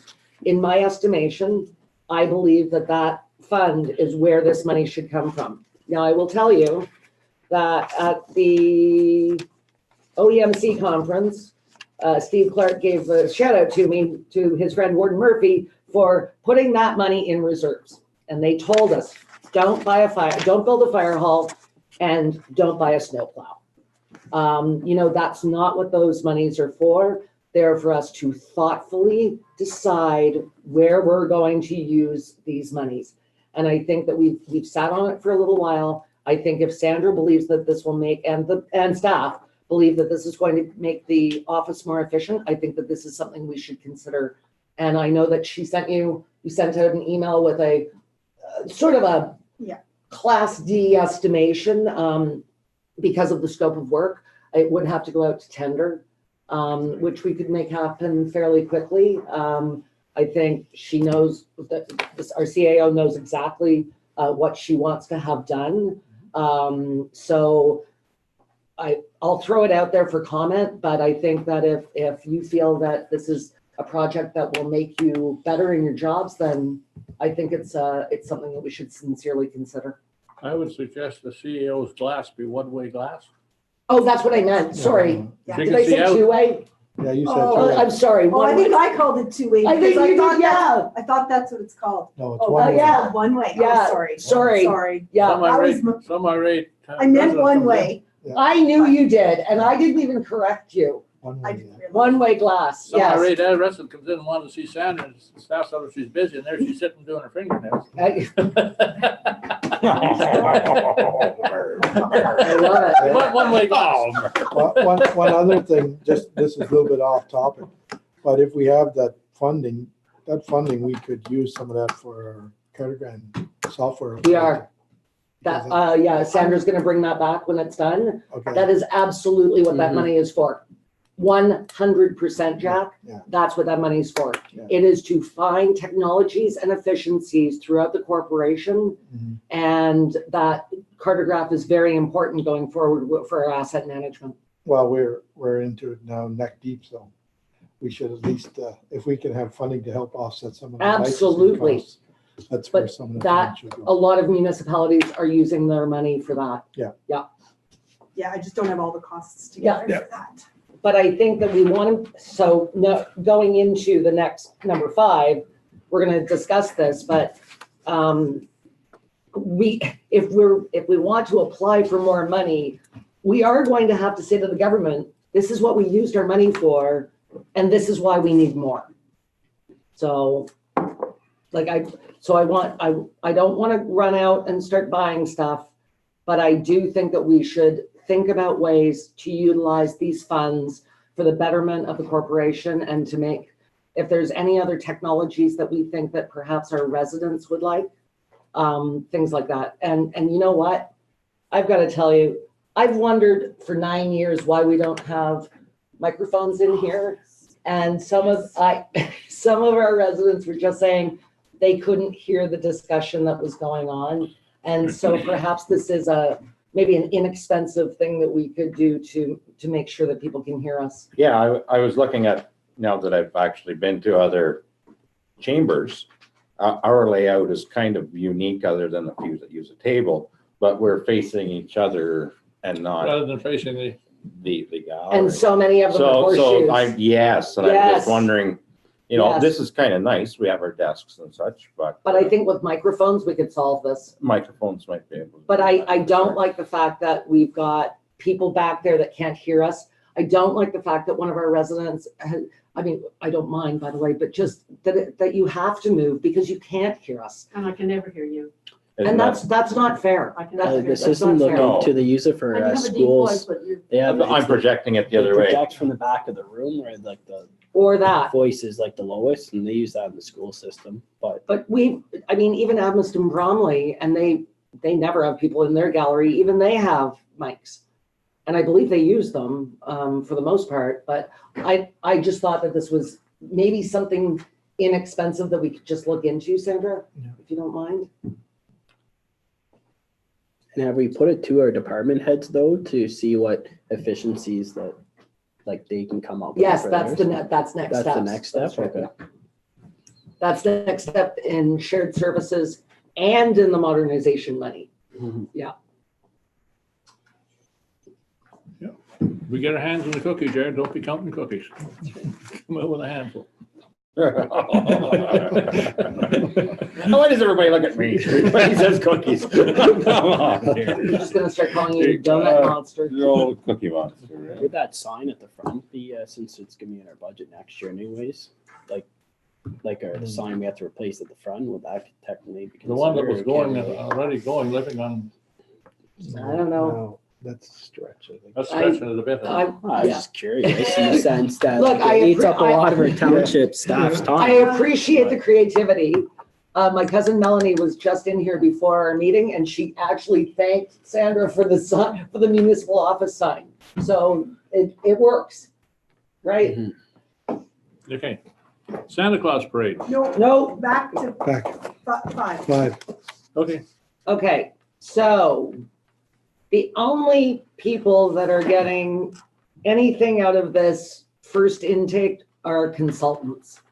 So this is an expression of interest to hire a consultant to find efficiencies. Now, the one thing I will say, and I hope everybody read it, it is saying that if you don't utilize intake 1 and you don't hire a consultant, that does not preclude you from applying in intake 2. And this is something that I know that every county councillor is bringing back to their municipality to say, we're going to hold you to that. Because my fear is that, so we don't hire a consultant and then, but other people do, and then intake 2 comes up and those people get priority. So therein lies my concern. The only thing I could think of, and Jack kind of stole my thunder, I was just wondering if we can put in an expression of interest for the consultant that actually does our cartograph, What about, because that would qualify. what about Get us on that Well, it'll be on the shared- first list. right? first list. a shared consultant with our neighbors? I'm trying to think in terms of something that we're gonna use the modernization money Okay. for, and that would be cartograph Mhm. and the installation and the, I mean, it's a lot of money. That's big. But it, and Sandra and I have had this conversation. Sandra thinks that we're ahead of the game, right? We're always early adopters, but I see this as what happened with the last asset management is that they're going to say, okay, your asset management is due and we're going to have to jump on it. So I appreciate the fact that we have this money to pay for it, but I'm wondering if this would be a good way for us to get into intake 1, because we already have a consultant that's doing the prelim work. She wouldn't have to do anything other than what she's already done. It's just submitting her, We still, Stuff and we she's still done. have to, just tweak it a Smoke them bit. if you got them, Yes. for sure, yeah. So that was we my, still have to build the part of the software to do the TCA part and to do our depreciation. Like, I'm gonna need that part built okay, so next TCA, year Yeah. to do the 2020 depreciation. don't speak in asset management terms. Oh. TCA is Sorry. tangible capital assets, by the way. Yeah, But so I think, do you think that was my 3 a.m. evil brain, by the way, thinking about how we could utilize this? In my opinion, reading that document, I think it qualifies. all you do is submit it and say this is what it is. I know. All they can do is say no. Yeah. Yeah. And then you got your, you're ready to Then have we're your in. consultant. Yeah. You're ready to have your Right. consultant, because you have the funds that you're ready to pay. Yeah. It's, in my mind, it's a no-brainer. Just do it. Good. Yeah. Happy to hear it. Everybody's agreed? Yep. Excellent. So just staff direction then? Yeah. Thank you. Excellent. And now Boy, we that was easy. and You're now we- also saying like IT services and stuff, so I don't know if there was any I was thoughts thinking on the with the website. website. Yeah. Are we like, Oh, that's Yeah, that's interesting. and we already are steps ahead for a few things, like our fire permits being online. That's something other places are just implementing now. To be Okay. efficient, right? Then they don't have to come Yeah. here to get the fire permit. They can do it themselves online. Okay. One of the like things that I pulled up was just, it was more just ask like the staff like yourself and everything, just on like what are the reasons people come in, like for calls, emails, and face-to-face interactions, and just to make ourselves more efficient. Because the thing is, in all honesty, the less people kind of come in able to do it online, then the less like time it takes up, in all honesty, like it's in the customer service Yeah, end of it. yeah. So something to ask the staff, just like kind of get everyone to write down kind of like the number one reason someone comes in and how we can make it more efficient. be it on redesigning our website or redesigning, I don't know, our newsletters or whatever, but just make it more efficient for the taxpayer, because some people have to drive, say, 30 minutes coming. So we Or reduce more. that or more. So if we reduce that, something to ask the staff, because you ladies in the office are the ones that do the day-to-day interactions, right? It's a great idea. But I love the idea of. And we do a lot with email now, like if somebody needs something, we Yeah, often email it to them. but we which have to remember But too, that self-serve would be better. but we don't have great internet service. So Oh, for that's even true. for those people that really want to do stuff online, some of them can't do it. Mhm. And that's, so Bonnechere Valley's ahead of the curve, but Bonnechere Valley is behind the 8 ball when it comes to internet service. true. Yeah, Yeah, I know that, I heard that somebody at the counter, that they had to come in to get a fire permit because they can't get it online at their house. They could get it on their phone, but anyway, so, but yeah, I would say, is everybody in agreement for some, I guess it's Summit Blue North, somebody to yeah. look at the website? Because there's Yeah, such, we've already reached out to the north in the sense that they understand. They actually came to us and said our website needed some redevelopment. Then this is the And perfect so opportunity. We kind of got a quote, asking them to get us a quote, because maybe we thought for budget for 2020, but Maybe we don't have to budget for it. yeah, but you can use that quote as another contractor that you're using. You don't just have to put one. If you wanted to, it's for the first intake form, right? Because it says Yeah. here, such as IT solutions or process improvements. So Mhm. you could use, you don't necessarily have to use one contractor. You can have two contractors saying that you're doing it. Yeah, You know what I mean? so. Submit two different streams that you're working on. So it's only the expression of interest that is due on December the 6th? yes. And then It's the, just the expression of interest. That's We have to reach out by this Friday to our representative at Municipal Affairs and Housing to say we are interested, okay, first step. And then second step is to do the expression of interest, which is due by December the 6th. perfect. But I Let's get that done. just use those two Yep, contractors.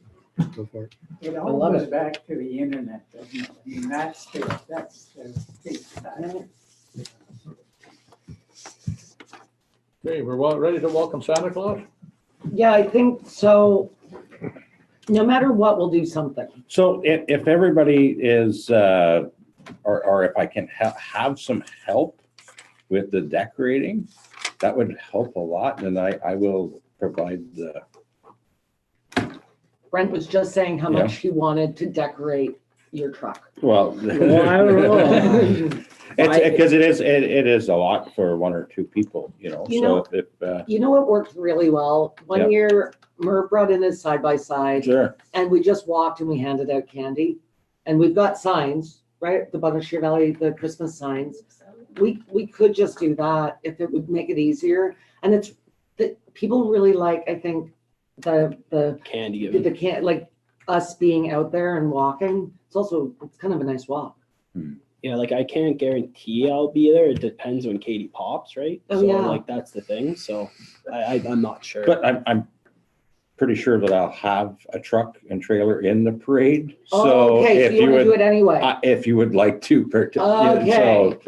I can always walk in front like we did last year as well. Thank God Dwayne didn't hit us. Don't walk in front. Yeah. So, no, that's, Okay, that's yeah. up to you or So, whatever. Tim, I Is- think what you do is, once you know what you need, just send Yeah. us an email and, Like, we still have a little bit of time. I just wanted to include everyone Yeah. give everybody the option if you want. well, and I to, think but- if staff would like to as well, right? Absolutely, This isn't yeah. this isn't about this table, it's about all of us. Yeah. If anybody wants to bring their kids or, Yeah, so. yeah.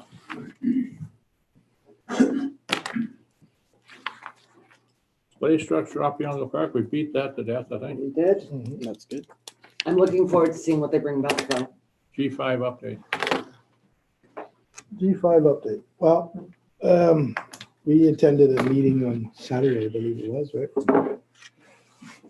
At Eagle's Nest. There was 3 very talented, experienced people giving presentations, I Yeah. would say. There was a doctor talking about the issues of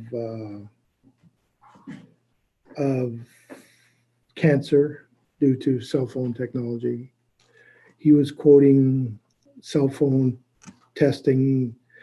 They're testing cell phones based on technology that was based back in 1985. And I can confirm that because the technology that he was quoting, or the specs that he was quoting, were the same specs I was using back in 85 when I was doing cell phone technology testing.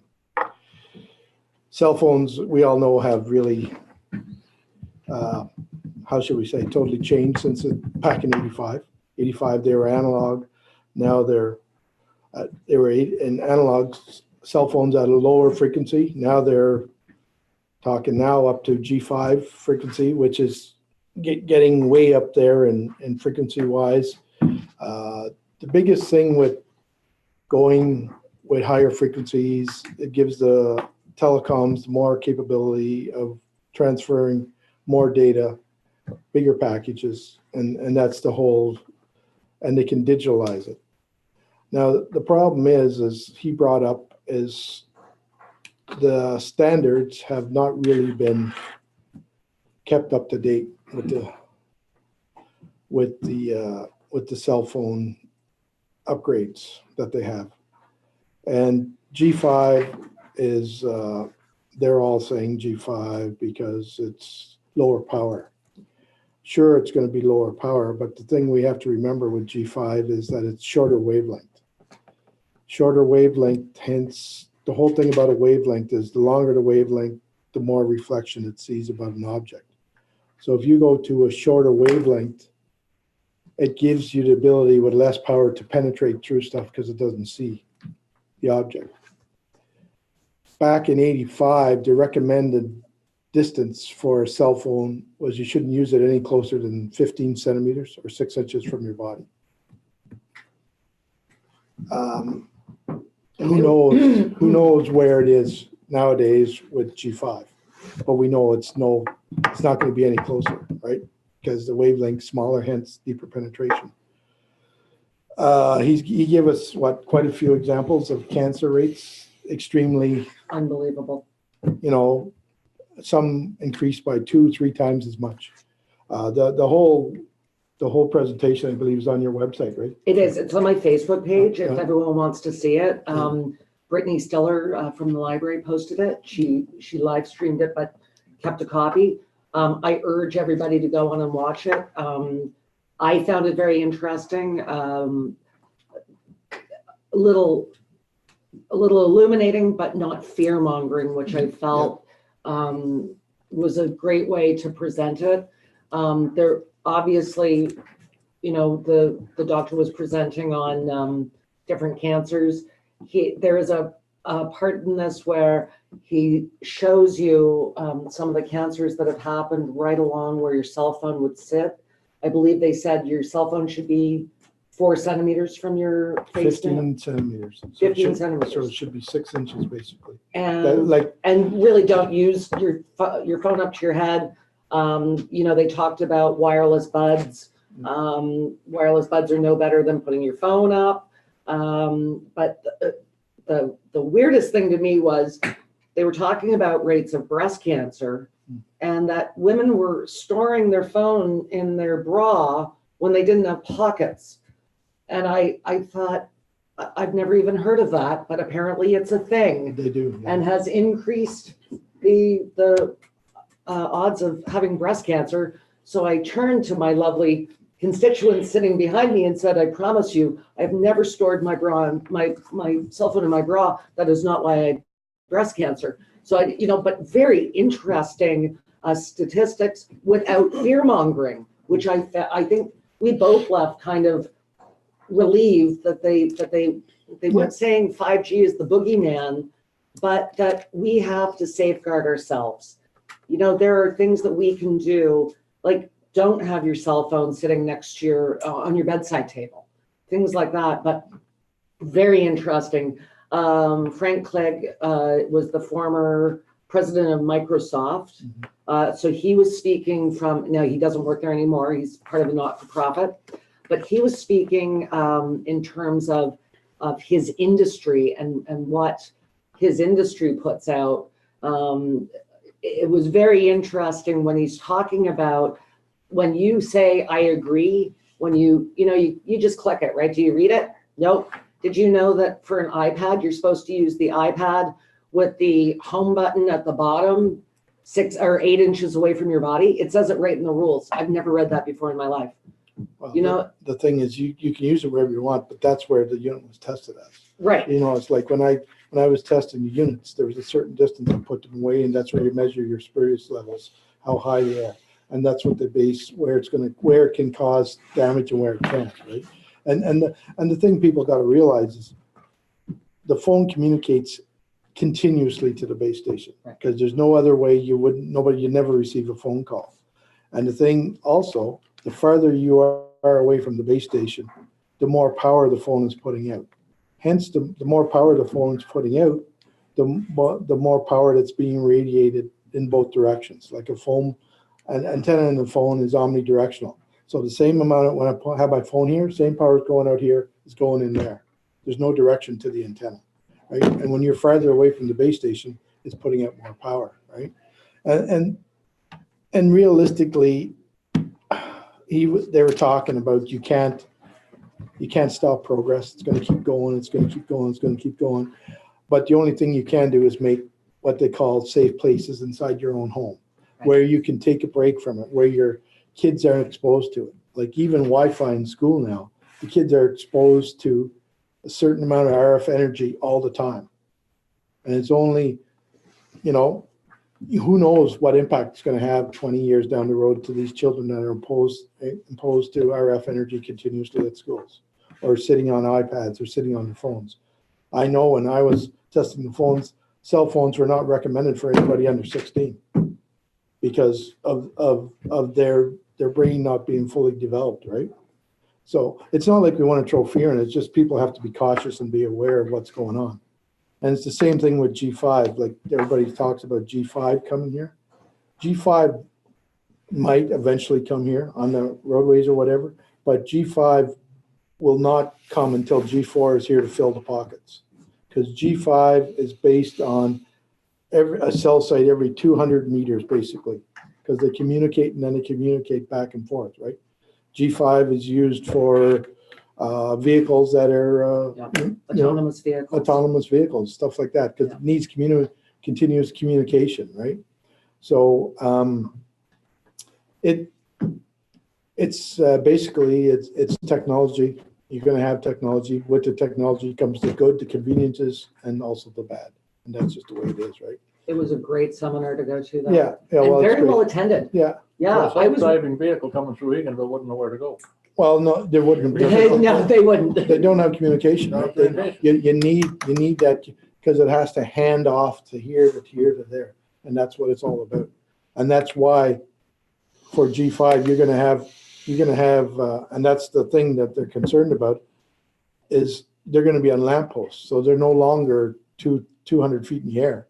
They're going to be 10, 20, 30 feet above your head when you're walking down the like street. outside of your house. Yeah. Yeah, that was one of the things that was presented. So, but like I said, it's technology, and we have technology, and we have to learn to deal with it. And like you said, the only thing you can really control is your own house. His recommendation is make everything in your house not wireless, have it all wire driven. If you want to save space. Cable, that's right. So, but I did appreciate, have a room in your house that, especially your bedroom, that doesn't have RF. Do you really need your cell phone beside your bed? No, you probably don't. I do.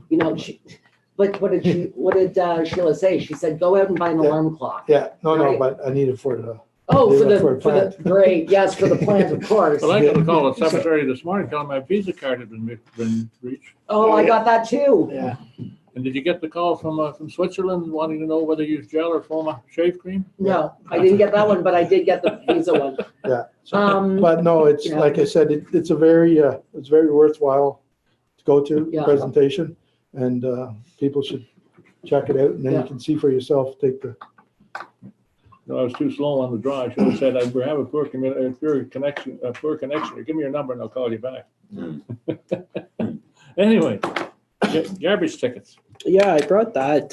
So pretty much a while back, a couple meetings ago, we recommended switch from the blue tickets to the red tickets for about 17 businesses that were grandfathered in beforehand. Just so that the press and the gallery understands, he doesn't mean tickets as in ticketing, he means the labels on garbage bags. Yeah, so like Just for clarification. just for clarification, but pretty much like, so I dug in the numbers. The reason I dug in the numbers, just for disclosure, I sit on the board at Fairfield. So we're one of the 17 and stuff that the changes are getting made. Pretty much, and I did type it up just this morning, just to make it more clear for everyone, but I went through like so the staff provided me all the garbage bags each of those businesses made. And the concern I had is that on average, we're hitting 49.35% increase across these 17 businesses for their garbage. And which I think is a dramatic, when you go through the actual businesses, it does severely impact some of them. You can actually go through and we know which some of the, for example, you have the Legion, they'd be $389 increase, which is 60%, 0.01. And my recommendation and the hope for this is that we can take it back to staff and maybe do a 3-year phase-in for these grandfather businesses. And my recommendation is any new business that opens up or storefront, they're going to go on the existing red tag system, so the $2 a bag. But moving forward, I just don't want to see us increase the percentage on these business owners when in the small towns it's hard enough to actually make a living, and especially nonprofits and everything. And I think it's a lot easier as, say, a business owner to eat a 20% increase over a gradual period than a 49%, even though the numbers are low. But that's my recommendation. That's why I wanted to bring it to the table today. So when I looked at it, Mhm. I was going in terms of the increase of dollar amount, Mhm. which some of them at their face are not that bad, but some of them could be debilitating. And I think, when we're talking about an entity like Fairfields, that increase, it's just too much for 1 year. Mhm. So I would absolutely, if you want to bring a motion or a resolution, Mhm. I would be happy to second that. I think phasing it in over 3 years is absolutely fair. This is something that we brought out of, not out of malice, but out of, we're done with these tags, so now let's use these tags. And so no fault of the businesses as well. Well, and I spoke with Sandra earlier, and what she had stated is that this is something that probably should have been done a while ago and stuff. So we're just slowly making it more modern, more efficient.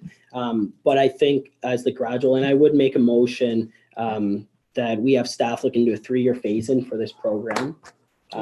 Yeah, and it wasn't. One question. Yes, Jack. Why are some of them in the negative? It's because we had a minimum before. So the original blue tag system, there's a $15 minimum. Now they're just getting charged on per bag.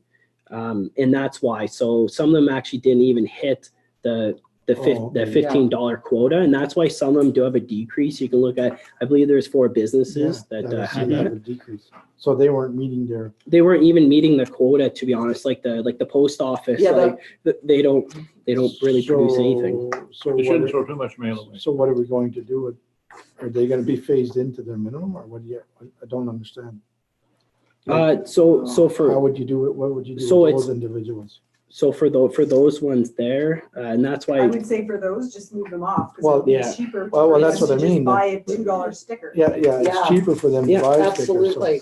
So And just so that people understand, this isn't, again, we weren't trying to play with our businesses. We were just trying to get rid of the blue tags. Yeah. Because we had a lot of them. but that's what I'm saying, like, for I those there, believe the it doesn't system make was sense. implemented when we went with the garbage bag, like when we started paying for garbage, Right? $1 a bag. And getting rid of the clear bags because they were terrible. Because at first, nobody paid for garbage, right? They Right. paid out, it was free. So when they implemented the $1 tag, the businesses didn't want to use the Bonnechere Valley bags. Yeah, They because it was asked- terrible. They asked if they could just continue to use their black bags, Okay, but we had them put the stickers on it. okay, How the billing formula came about, I do not know. okay. Neither do I. Okay. Well, I think what you should do is use some discretion here. There's a couple of them that are like 4% or less, just move them up, so, because it doesn't make sense to phase something in. Yeah, Well, so yeah, they've no. already been sent a letter and told Yeah, that so some of the them system doesn't was make sense. changing. Yeah. you know. So they Yeah, have just to per be sent dime another like that letter it's now. switching to, so there's no minimum. So if you actually go to the breakdown for some of the months, Yeah, and like, so like I do have that, I can provide that as well. And Yeah. that's Connie to send So it. are you saying, so over 3 years, so take them, they're at $1, the businesses are at $1.25 a bag right now. Yes. So move them. $1.50, $1.75, $2. Yes. Is how I look at it. Okay, That's really so only 2 years do we- though then. Do we really Well, need to that's bat fine. this around, or can we just give staff direction? Yeah, just give staff direction, Okay. that's fine. so just go, it's a $1.25, go $1.50, $1.50. $1.75. And two, that's what it is. Just, So that's really only 2 years though, is what I'm saying. That's So fine. it's, so we're gonna say, we'll charge them $1.50 a bag this year. for what? From now till this time in 2020 and then charge them Yeah. $1.75. Yeah, no, make it for over a 3 year? years, yeah. Yeah, and Yeah, then, yeah. and then $1 and $2. So it'll be 3-year phase. Okay. But I'd only do the ones that are extreme. Some of them is, even if you bring it up, you're gonna be, you know what I Yeah, mean? obviously use your But it's that discretion. there'll be no minimum anymore, it'd just be per. Well, that's what I Yeah. mean. Yeah. But Yeah, I was going on the dollar value, Mhm. but some of them weren't that bad, but yeah. No, as long as everybody's comfortable with that and it's read into the minutes, that will give staff direction. And then I just don't know, I guess we just sell them red stickers then at a lower rate than Yeah. the $2? Yep. So you're not gonna make a special sticker, you're just gonna. So from No. November 1st, 2019 to October 31st, 2020, they'll pay $1.50 a bag. Yeah, And then from November 1, 2020 to October 31st, 2021, Yeah. $1.75. And then as after of that, November 1st, $2. That's if you don't increase the $2 one. yeah. Did the I mean, residents are this, paying this might be a moving target, but for now, I agree with Brent's assessment that some of these are cost prohibitive. Anything else? Going once, going twice? Media?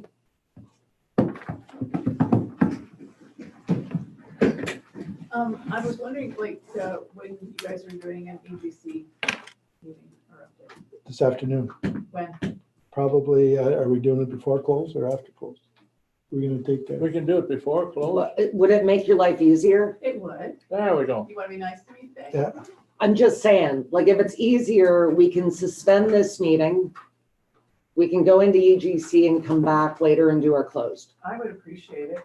No That would problem. be okay. Okay, So would Tony probably. I know, I was thinking this, well, I didn't want to tell Deb I was doing it for Connie. It's all for you, Deb. Oh, thank you. Okay, can we just take 5 before we go into EGC? Was there any other thing? I don't have any other questions. No, okay.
We need a motion to suspend council.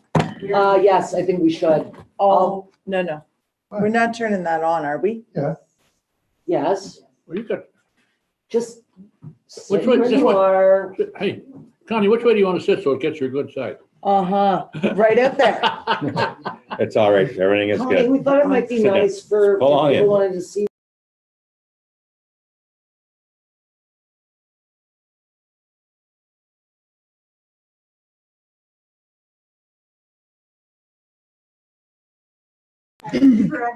You're protected on all fronts, there, Connie. No Oh my problem at all, gosh. for sure. Do you want a scarf? Don't tempt me. Okay. So we're gonna call this Come meeting on, to order. Connie. Any additions to the agenda? Can I get an approval for the last one? Does everybody have that?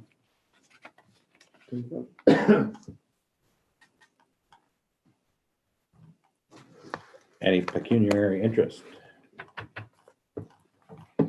Seeing none.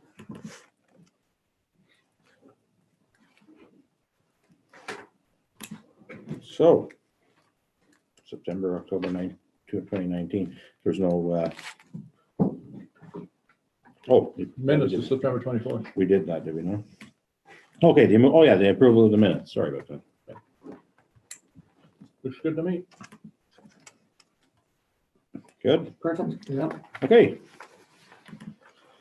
September and October 2019 sales and production report. Jack? Very Yeah. little. Very little. September and October, for those 2 months, the plant was shut off completely. So we had zero production for both of those months.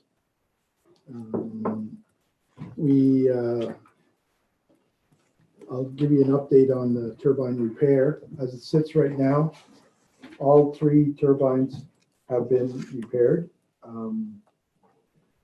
Because of time restraints, the 2 turbines, turbine 2 and turbine 3, the runner chests, it was more cost effective to take the existing runner chest out, the runner chests that go around where the blades are sitting in.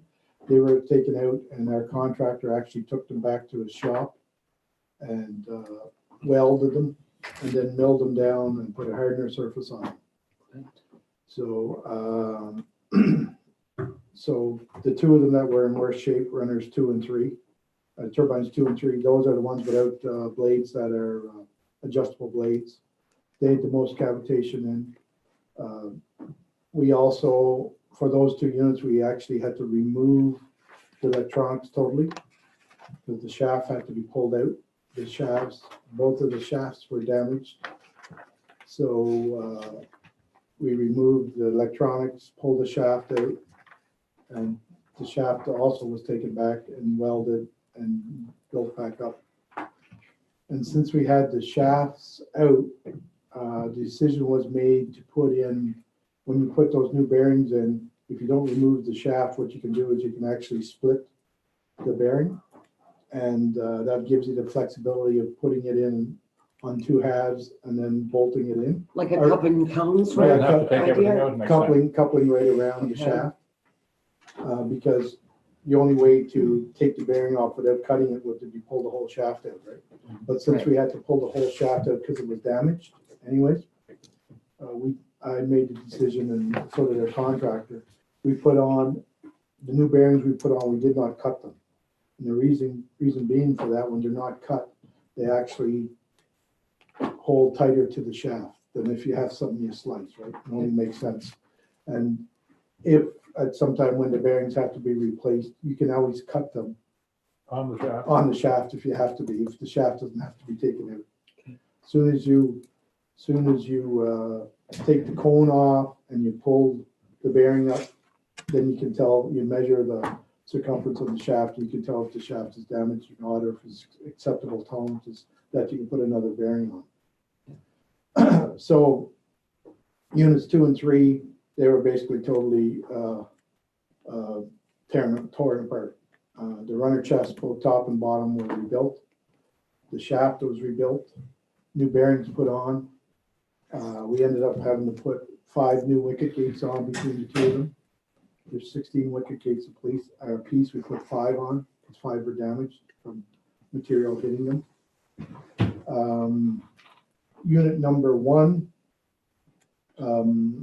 we took it apart, and the decision was made because of time restraints and because of high water coming, that I guess I should step back. The only way we could get into these units is, even in the low water, is if you took the runner chest off, the water would be coming into the powerhouse.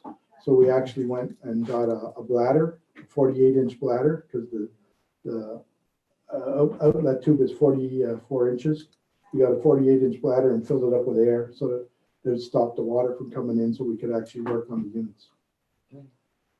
So we moved that bladder from 2 to 3 whenever to repair the units. And then when we got to doing number 1, we looked at the condition of it, and the shaft itself it's wore, but it's not significantly wore like the other ones.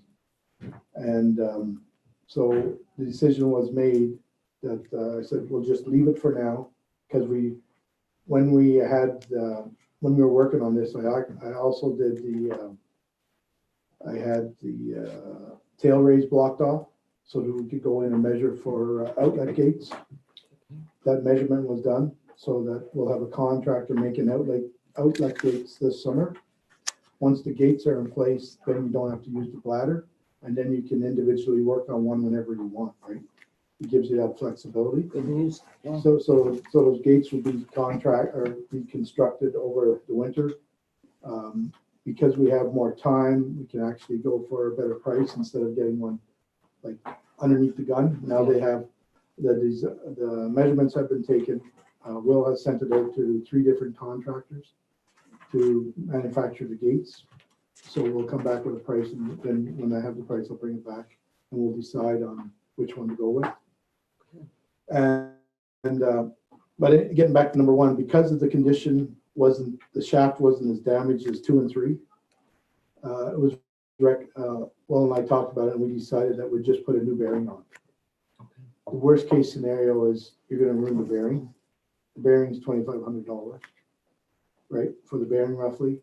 But even we'll get another year or maybe 2 out of it, and then we can, once the gates are in, then we can rebuild that shaft with a lot easier, instead of moving a bladder in and losing all this time generating, right? Since we've made that decision, the units have been back on, and I can tell you roughly how much money we've made. That was my next question. Yeah. How are we doing financially? Roughly, the units were turned back on. Just give me a second here. They were turned back on in, I believe it was, 1 second. Sorry about that.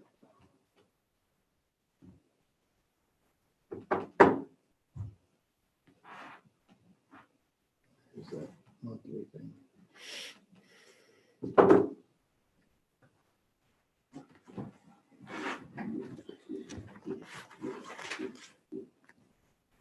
Okay, the units were turned back on the 7th of November.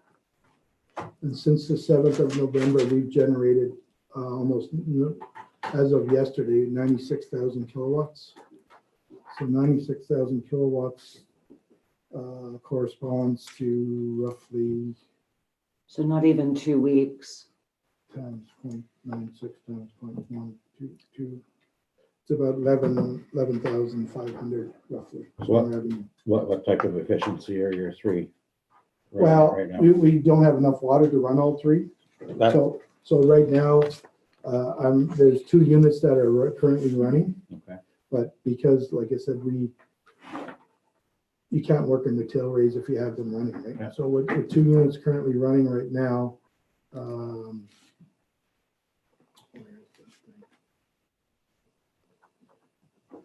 right now, unit 2 is generating, as we speak right now, it's generating 226. Okay. And the other unit 3 was 235, I think.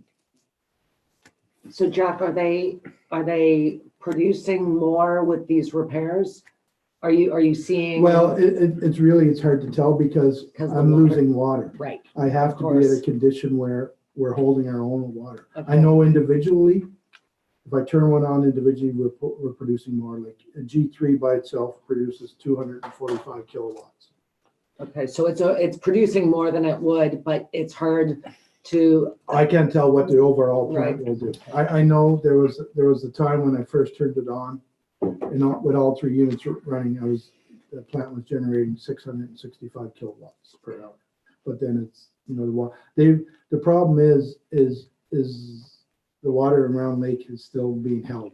So that was my next question. Is there any, now have you got any guidance, or when is that going to be starting to draw down? Or that's a big issue which concerns our power plant, right? So I've heard from the last feedback I got was just last week that they were hoping by the end of this week that the DFO would be done their testing. That's the Department of Fisheries. They want to do testing at Round Lake for lake trout. So that's why the amendment was delayed. it was held off because of a complaint that went to DFO that then went to MECP. And so now it's gotta come back down the food Well, chain. but now they're doing, because of that, Sean's doing some more testing. I don't know if Sean's doing it, but somebody else Somebody's is doing doing it, it. right. He has to hold the logs for the testing. So, Right. so hopefully it's done this week. If it's done this week, we will see an increase in water flow when that's done. Because I think currently right now, if I look, I think there's 17 logs still in Round Lake. Give me a second. Sean sent me that an email there this start of the week that he sends out. It's on his website, but I think he sent it out yesterday.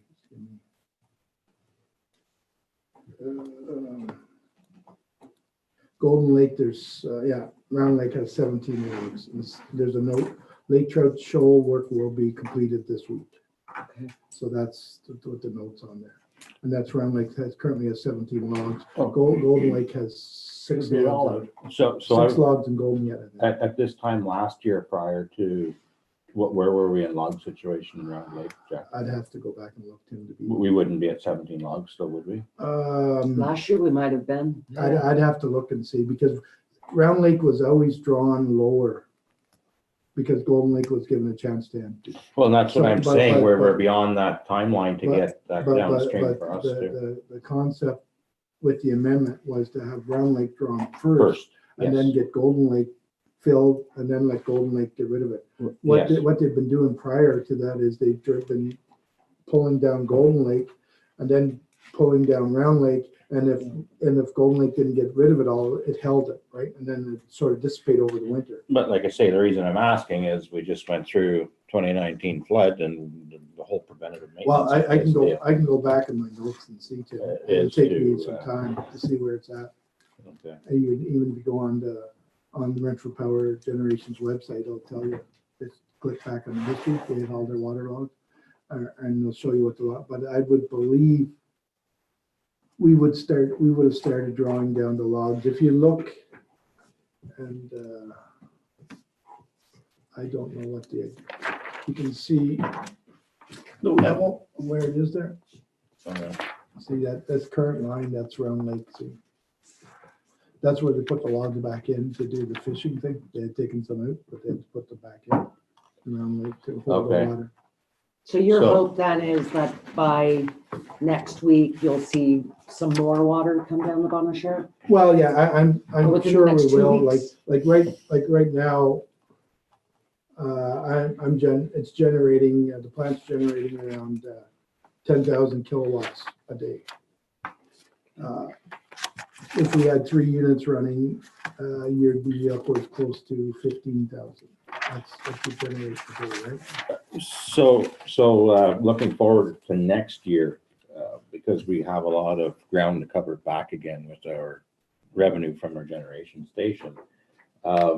Is there any foreseen, like now the DFO stepped in with this lake trout deal this year? Is there anything to hinder them in to get it going earlier in the year next year? Well, I guess it depends what they come out with their recommendation, their finding, right? They have to be happy with what they get, and then if there's remedy work that RPG has to do, or if they're going to, like, RPG put together an option based on what the ministry wanted. The Ministry of Natural Resources were happy with the amendment, then the DFO stopped it, right? So now if the DFO wants something else changed, then it's gonna have to be in conjunction with the ministry and with RPG, and then we might have to change our whole drawdown scheme again. Who knows what, I don't know what they're asking for. But it No, also- no, but it also went from the DFO, but it went to MECP. So Yeah, the but Ministry of the MECP were Environment happy, I and, think. what's from what I that? gathered. Oh, they were. Oh, it was, According to Sean, it's just a matter of some wording. It's the Okay. DFO that my interpretation, the ones that put the slam on. But I could be wrong, but that's what my interpretation is. okay. So, but I think, to Tim's point and his question, I think the idea behind this is that it would be a permanent amendment. It would allow for logs to be removed as needed every year, as opposed to going with the previous. And that's what I was getting at, because we had thought that everything was put into place this year, so we could have did this preventative measure. Yes. And we put a lot of time, effort, and finances into this Yes, we did. And I this think- deal, and to get it shut down. Yeah. I don't think anybody is more disappointed than Mayor Wisniewski Moore, No, who has put in a lot of hours on this. no. So And, you know, we sort of, unfortunately, we did a bit of a victory dance. And so it was a bit of a slap when 2 days later, they changed their minds. The only thing if they do come to some remedy, I guess you could look at some sort of emergency action, like what they did last What we week. did last year, But yeah. if you're gonna do it, you'd do it in February, January. Yeah. You wouldn't wait until, April? Yeah. Yeah, because the thing is, once they did that, Golden Lake shot up, right? It never ever did come back. right. You know, like it impacted Golden and never come back. And that's the whole reason behind this concept. They're sort of changing the drawing of the lakes, because Golden Lake's slow, right? So Right. if you get Round Lake and Golden, then give Golden Lake the whole winter to empty, right? Oh, so, yeah. no, but it also affects our planning Oh, for for next sure. year, because if we want to go out on a limb and we want to put our gates and Well, stuff in that's the right. back end, I it's a need- lot of money we're tying up in it as I- well. We need like, revenues it's- coming in to do it. It's gonna take, it'll be probably a 2-week job that the plant will have to be shut down totally next year, Mhm. just to put the gates in. But I Because- think it's worthwhile. Oh, yeah, going oh, yeah. Well, it's putting a hood Yeah. latch basically on the hood of our car. It's what Right. we're doing. Well, We're at accessibility to. Because, and that's why we had to go and look at it today, or this year, so that we got an idea of how open it was. Because even by going in and seeing that, we discovered that on outlet number 1, for some reason, they poured concrete level. Right, you were saying, So now that, prior to even doing it, all that concrete has to be jackhammered out.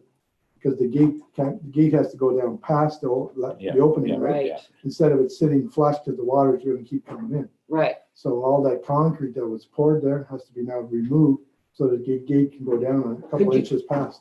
Can you just do it like a recess in the concrete, or is the plan to take it all out? Well, we'll see how it's gonna split out, right? You're gonna have to go in there with a hammer and split it out. and- I was just thinking that if you could create, you know, a divot or Yeah, a but little you- V that the, But you want it so that the gate, you gotta make sure that you don't put a little V there, then if there's a rock sitting there, yeah, how are you gonna get it down, right? You're better off to remove it, so that there's no rock or something sit there, and the gate can actually come down. I don't even know why you're entertaining me. I'm just, like if you Harder. cut- Give me that hammer down here. If you cut the corner, you know what happens, right? So, All the other concrete is okay? all the other 2 openings were done differently. But I the don't- concrete is okay? then it's, Oh, yeah, the concrete's sound Not broken down, for, spalted, yeah, right? for fastening the walkway and everything along, that's all solid and good shape, which we looked at, so. So that's fine. So it's just one of those things, it's gonna take a couple of weeks to do that next year. But I think it's a worthwhile investment, because if you have something like what happened this spring, then we could go in, instead of having our units down for 2 units down for a couple of months. Yeah. You could go fix them in a day or 2, put new shafts, bearing, and you're back up and running, right? Future repair, I mean, it's a no-brainer. Yeah. So it has to be done. So I guess, what else? Is there any other questions you have on that? I have, Will hasn't given me any prices, so So that's the elephant in the room. I was going to ask what the price tag on this is. he's given me a ballpark figure, but We'll wait till. I don't really want to throw a No. ballpark No. figures. No. Absolutely not. Because, You can bring that back at a further meeting. yeah, once we have the actual, because he just finished last week, so I don't expect him to have he's been good enough to do all this on the cuff for months now. We haven't paid him anything. He Yeah, hasn't done no, anything. it's, So. and I give think him it's good time. unfair to him actually to start throwing out numbers that aren't right. Yeah, Yeah. so until he gives me a number, I think he knows the number we had and he says, that's all. Okay. So, but, He's a good lad. well, he did a good job, right? He did a lot of work involved there and taking it all back and doing work and welding on it on the weekend, because the problem is with welding, that you weld it too much, it warps, right? Too much heat, warp on it. So you can only weld a bit, let it set, weld a bit, let it set, weld a bit. Esther's nodding, so Yeah. I'm going to agree with her. Yeah, but I it don't all, because it's a circular thing, and if it warps this way or that way, it sits on a little O-ring, then it starts leaking, and Right. so it has to be welded, braced, well, So it's a lot labor intensive, but I'm sure he'll treat us fairly, can't even talk. He'll treat us properly, I guess. The other thing is he's gonna bring the logs down, I was gonna ask you, when are they arriving? the stop logs. The question I have, and I don't really think I'm going to put them in this fall. Oh, God, no. Because the reason for putting them in this fall is we'd have to get a crane Oh, to lift them over, Yeah. because it's a 100-foot lift. so could they just stay where they are for the winter then if we're not going to use them? Well, he wants them out of his Of yard, course he does, yes. and he wants to get paid for them, right? Right. He's held them long enough, I think. So he's gonna bring the logs down, because he has to bring his, he's actually did some work for Giannis's plant as well when he was here. So he actually took one of his shafts down because they had issues with their plants. So when he brings that back, probably next week, he'll probably be bringing back the logs. We have a place to store them, Jack? Well, I'll just put them on the pad. Where I else was are we gonna put them? say, Yeah, Yeah. so and then maybe Where your building's next year supposed when to we be? were renting our crane Yeah. to do the gate work or whatever. Too if we soon. are Well, doing I'd it. want to do it earlier than that, because like it's, the difference, you don't need that real big crane for the gate work. Okay. You gotta think you're lifting these logs Oh, basically no, 100 feet. absolutely. You need Yeah. a big crane to lift, so, No, I just didn't know if we could kill two birds Yeah, with one stone. but I there, think but, you're gonna have one smaller crane and one bigger crane, right? So I just don't think it's, to do it this year, I'll see. yeah. Um, But if you, at least you've got a place to put them, that Yeah. they'll be safe and out of the Yeah, way. Good thing you didn't build your building, right?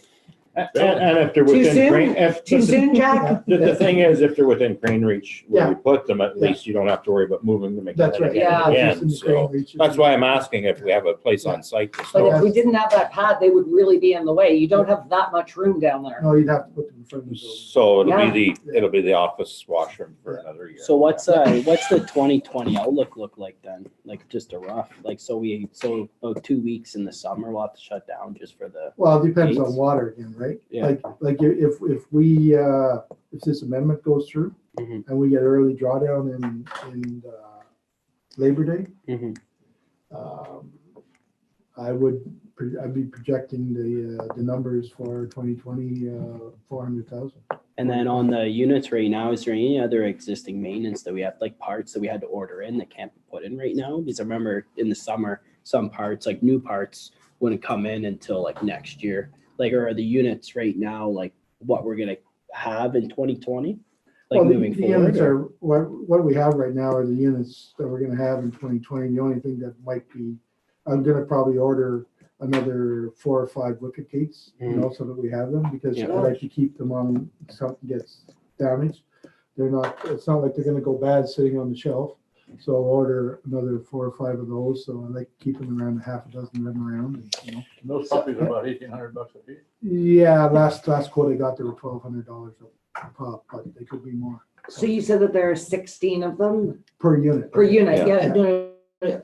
But I think that having them on hand going forward, that's Well, that's an excellent way to go. That's why I had 6 of them kicking around. Right. We used 6 or 5 to Yeah, replace. no, them. that's, So, I think that's good so I'm planning. gonna order some wicket gates. I'm just debating. I don't know if, we'll see how things run, but I might get another quote for a runner chest and maybe order a runner chest itself, but the 2 that Will built or worked on, I'm quite certain, and he's certain as well, that we'll get another 10 years out of them because the hardness that he used on them. So, but it doesn't hurt to get a price for a new runner chest and see where it is. And, you know, if things start to turn around and with lots of water in the spring and lots of revenue, Well, you know, because it's a 12 to 16 week turnaround, right, for a runner chest. and you just give us some crucial information, because if we're doing a life expectancy of 10 years, it's like our asset management. We can probably plan ahead, have one on hand, and whenever, hopefully we can make a little revenue and get this Yeah. efficiency stuff taken out. I would strongly suggest in the future, you know, starting to purchase that ahead of time, and then when there is one to change, you can do your gates, you get one in, get it out, and keep it running, because the more efficient you can run, the better it is Oh, yeah, for the everyone less in the municipality. downtime. So, It's a less down, like, we were down Absolutely. 60, almost 60, 70 days, right? yeah. And when you get the gates, then you can replace them anytime. And that's the big thing, Yeah. you know, and if it's a 16-week wait time, well, at least, you know, if you have one, it's no big deal. Keep one ahead too in the future. Yeah. Like a spare tire So- for your car. So you're Will's telling me also- that Will didn't use my suggestion of Flex Seal? No, he You didn't. can build a boat. We didn't use the Flex Seal. So, no. Oh, No, I am, and Will, I was talking to Will about it. There's a good possibility he's gonna come and do the catwalk yet this year. oh, okay, That catwalk is something that's, very dangerous. it's a burning issue that should be done. But it's no big ticket item. Well, no, we got the price for it. It's not a lot, but it has to be done so that you can actually service the motor on top and service those worm gears and stuff. I don't know how the rest of the board feels, but knowing how slippery it gets, and, you know, we are going into the worst time of the year Mhm. for weather, I would say that is probably a priority. Yes. a Is very high everybody- priority after taking some Hanging slips on and the falls in steel the like- last Yeah. while, and Hanging on the steel like a monkey and servicing it. Yeah, no, Yeah. I don't like that at all. Yeah, Or I just- think that's a priority, Jeff. have to give Jack your boots, but I think. I they'll be tight. know. Yeah, I didn't show my boots on YouTube. you go ahead, yeah. Should I? I think My you should. spike- my Now's spike the boots? time, now's the time, yeah. The other issue is, when I turned the heater on Yeah, Mm-hmm. uh-oh. and, The clear fuse? no, our inline pump, I think is done. It's not very costly, but it has to be replaced. That already ran over a year, 2 years. Yeah, and I don't, but there's all these things about these. That's why I tend to run my outdoor furnace Year round, Yeah. yes. because it doesn't shut down. This here pump, but Right. the problem is with I might be able to take it out and service it because it's got that RV fluid, but you know what happened? It gets a little sticky sitting there and hasn't been run.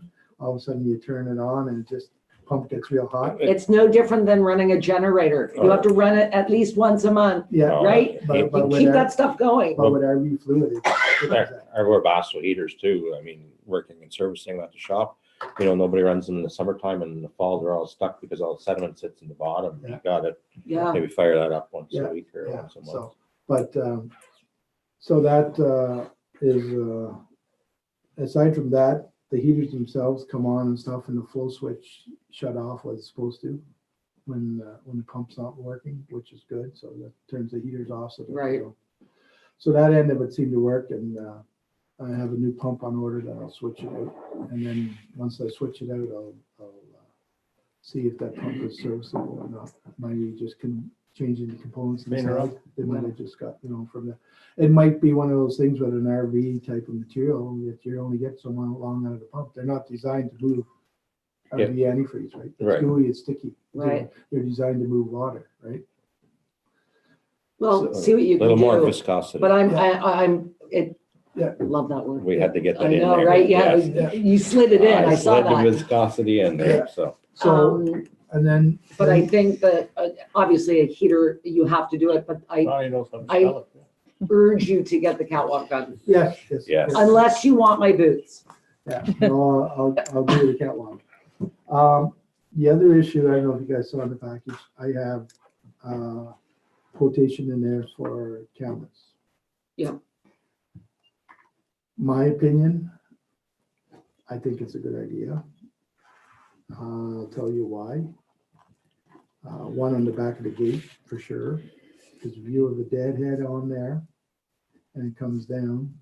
There's no way remotely telling if the gate is jammed on something or running sideways or straight. Whereas you have a camera on the back, you can actually see if this gate is running straight or not as it closes, right? And because the gate closes so slowly, if there's a log or something underneath of it, you're just gonna twist.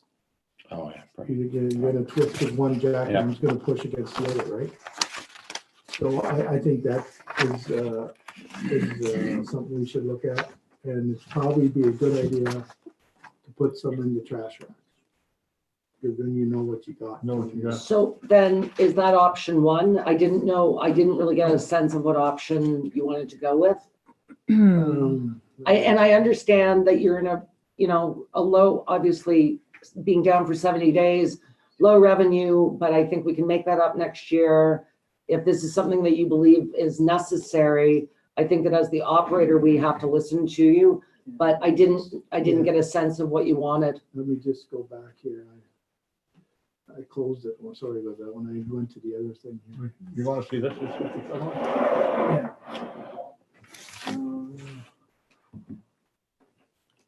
I can't do it. Yeah. Well, I would say we could go option one or. Can you expand it later? Or option two. You can always add cameras too. It's not a big deal. But the thing I have, we could go with option one. I think we're gonna end up having to go with option two because I don't think option one camera will be able to work in the spray underneath the bridge. It's not. Well, and he does say harsh environment and Yeah. So. And that number one is basic.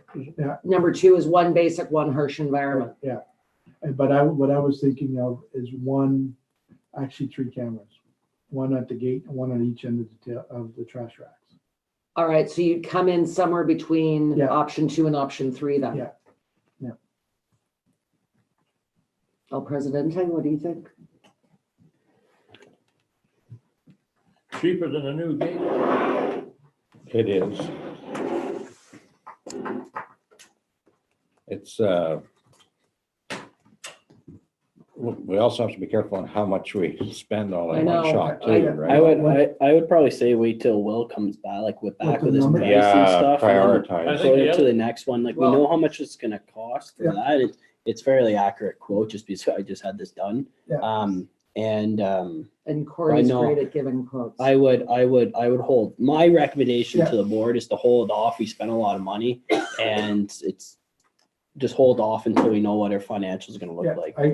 I'm sure I will have that quote from Will probably by the end of this week. I think the odds of a deadhead coming down there in the fall is pretty remote. They're gonna come down the spring. flood. Well, that's the problem. is in And the that's- spring though, when Yeah, you drop it. if you're gonna get in before the spring. flood. Yeah, so like I say, we, let's get some other numbers coming before we start emptying up the. But I purse. think we all agree that the catwalk is the priority. Yes. Oh, absolutely. Yeah. Yeah, we talked about that before, and then also bring in the extra wicket gates and stuff.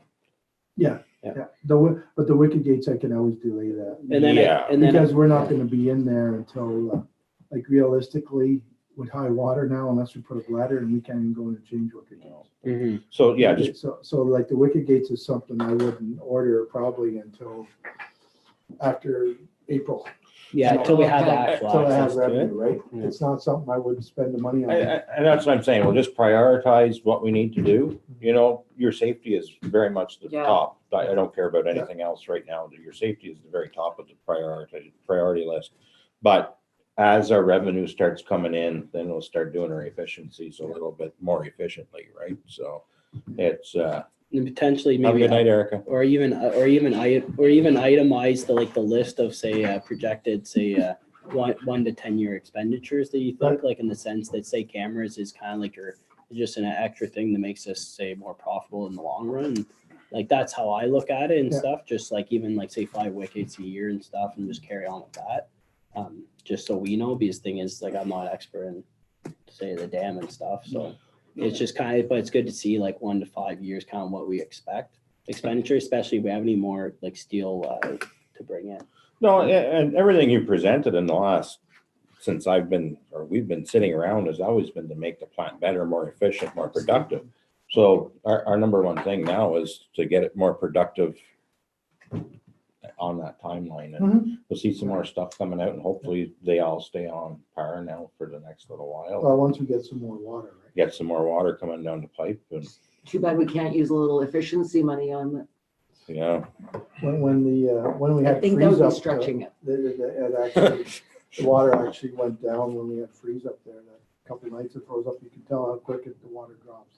Yeah. Yeah, I imagine so.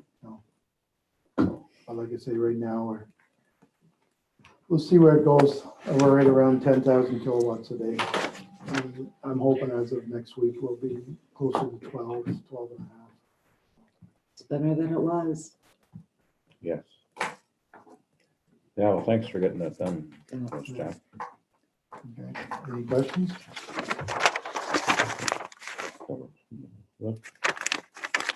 Everybody good? Do our next meeting date? Maybe our December meeting so that you can update us with the price tag. We'll have 2 meetings in December. Yeah, that's something we should probably talk about too. So I forgot about that. Thereafter. Yeah, When is our December meeting? Well, I think December it's the 3rd. second and the 3rd is the first one. third, okay. The 3rd and the 17th. 17th. 17's not bad. No, it's not. no, So I was thinking that that's good. So Yeah. December 3rd then. You want December 3rd or Or the- December 17th? December 17th for our next DGC meeting? Oh, Or okay. third? I just thought we might want an update on the Oh, price tag. yeah, so Well, I can give you an update. I can send you an email on the price tag. Okay. Whenever you wanna Sounds do the good, then meeting, it's- 17th. Yep. 17th? it matters Worst not. case, we have a quick consultation. Sure. Exactly. Yeah. That's the beauty of us being the board. This way on the 17th, I'll be able to give you the actual revenue from, because I get it Good on the point. 15th. Mhm. Right, okay. That's all good? Hopefully, dokley. And before we go offline, this is Connie Brown. I just wanted to introduce our Secretary. secretary, the heartbeat of our EGC board here tonight. So thanks everybody for watching, and Connie did an awesome job. Yes, absolutely. Okay, I don't know if everybody noticed, but through the whole meeting, Connie was like this. You're welcome. Over there. All right. Oh, I Want to adjourn this? think we're bad still boy? going on. Adjourn it, Timmy, or- Yeah, so. I'll That was adjourn the it. council meeting? I'll adjourn the Okay. EGC meeting, Thanks. and then we'll go back into our committee meeting. I'm just gonna leave it all here. No. We're going to close. Close. Okay. So maybe let's you- put the motion for closed. Yeah. No, no. So you have no price right now to work with you guys. You guys can give me, give me a ballpark figure. If we're still rolling, I also want to give good credit for Esther for filling those potholes in Did she? Augsburg Road. Did she actually do it? No. I didn't think so. Yeah, I guess I can't do No. that then, no. Right. She was going to though. Her heart was in the right place. Exactly. All right. That was good information. It's not my meeting. I take a 2-minute break while Jack's doing that. Oh, Yeah. I'll do that. We're gonna go on break there, Sandra. You want a break? Yeah. Yeah.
You're live.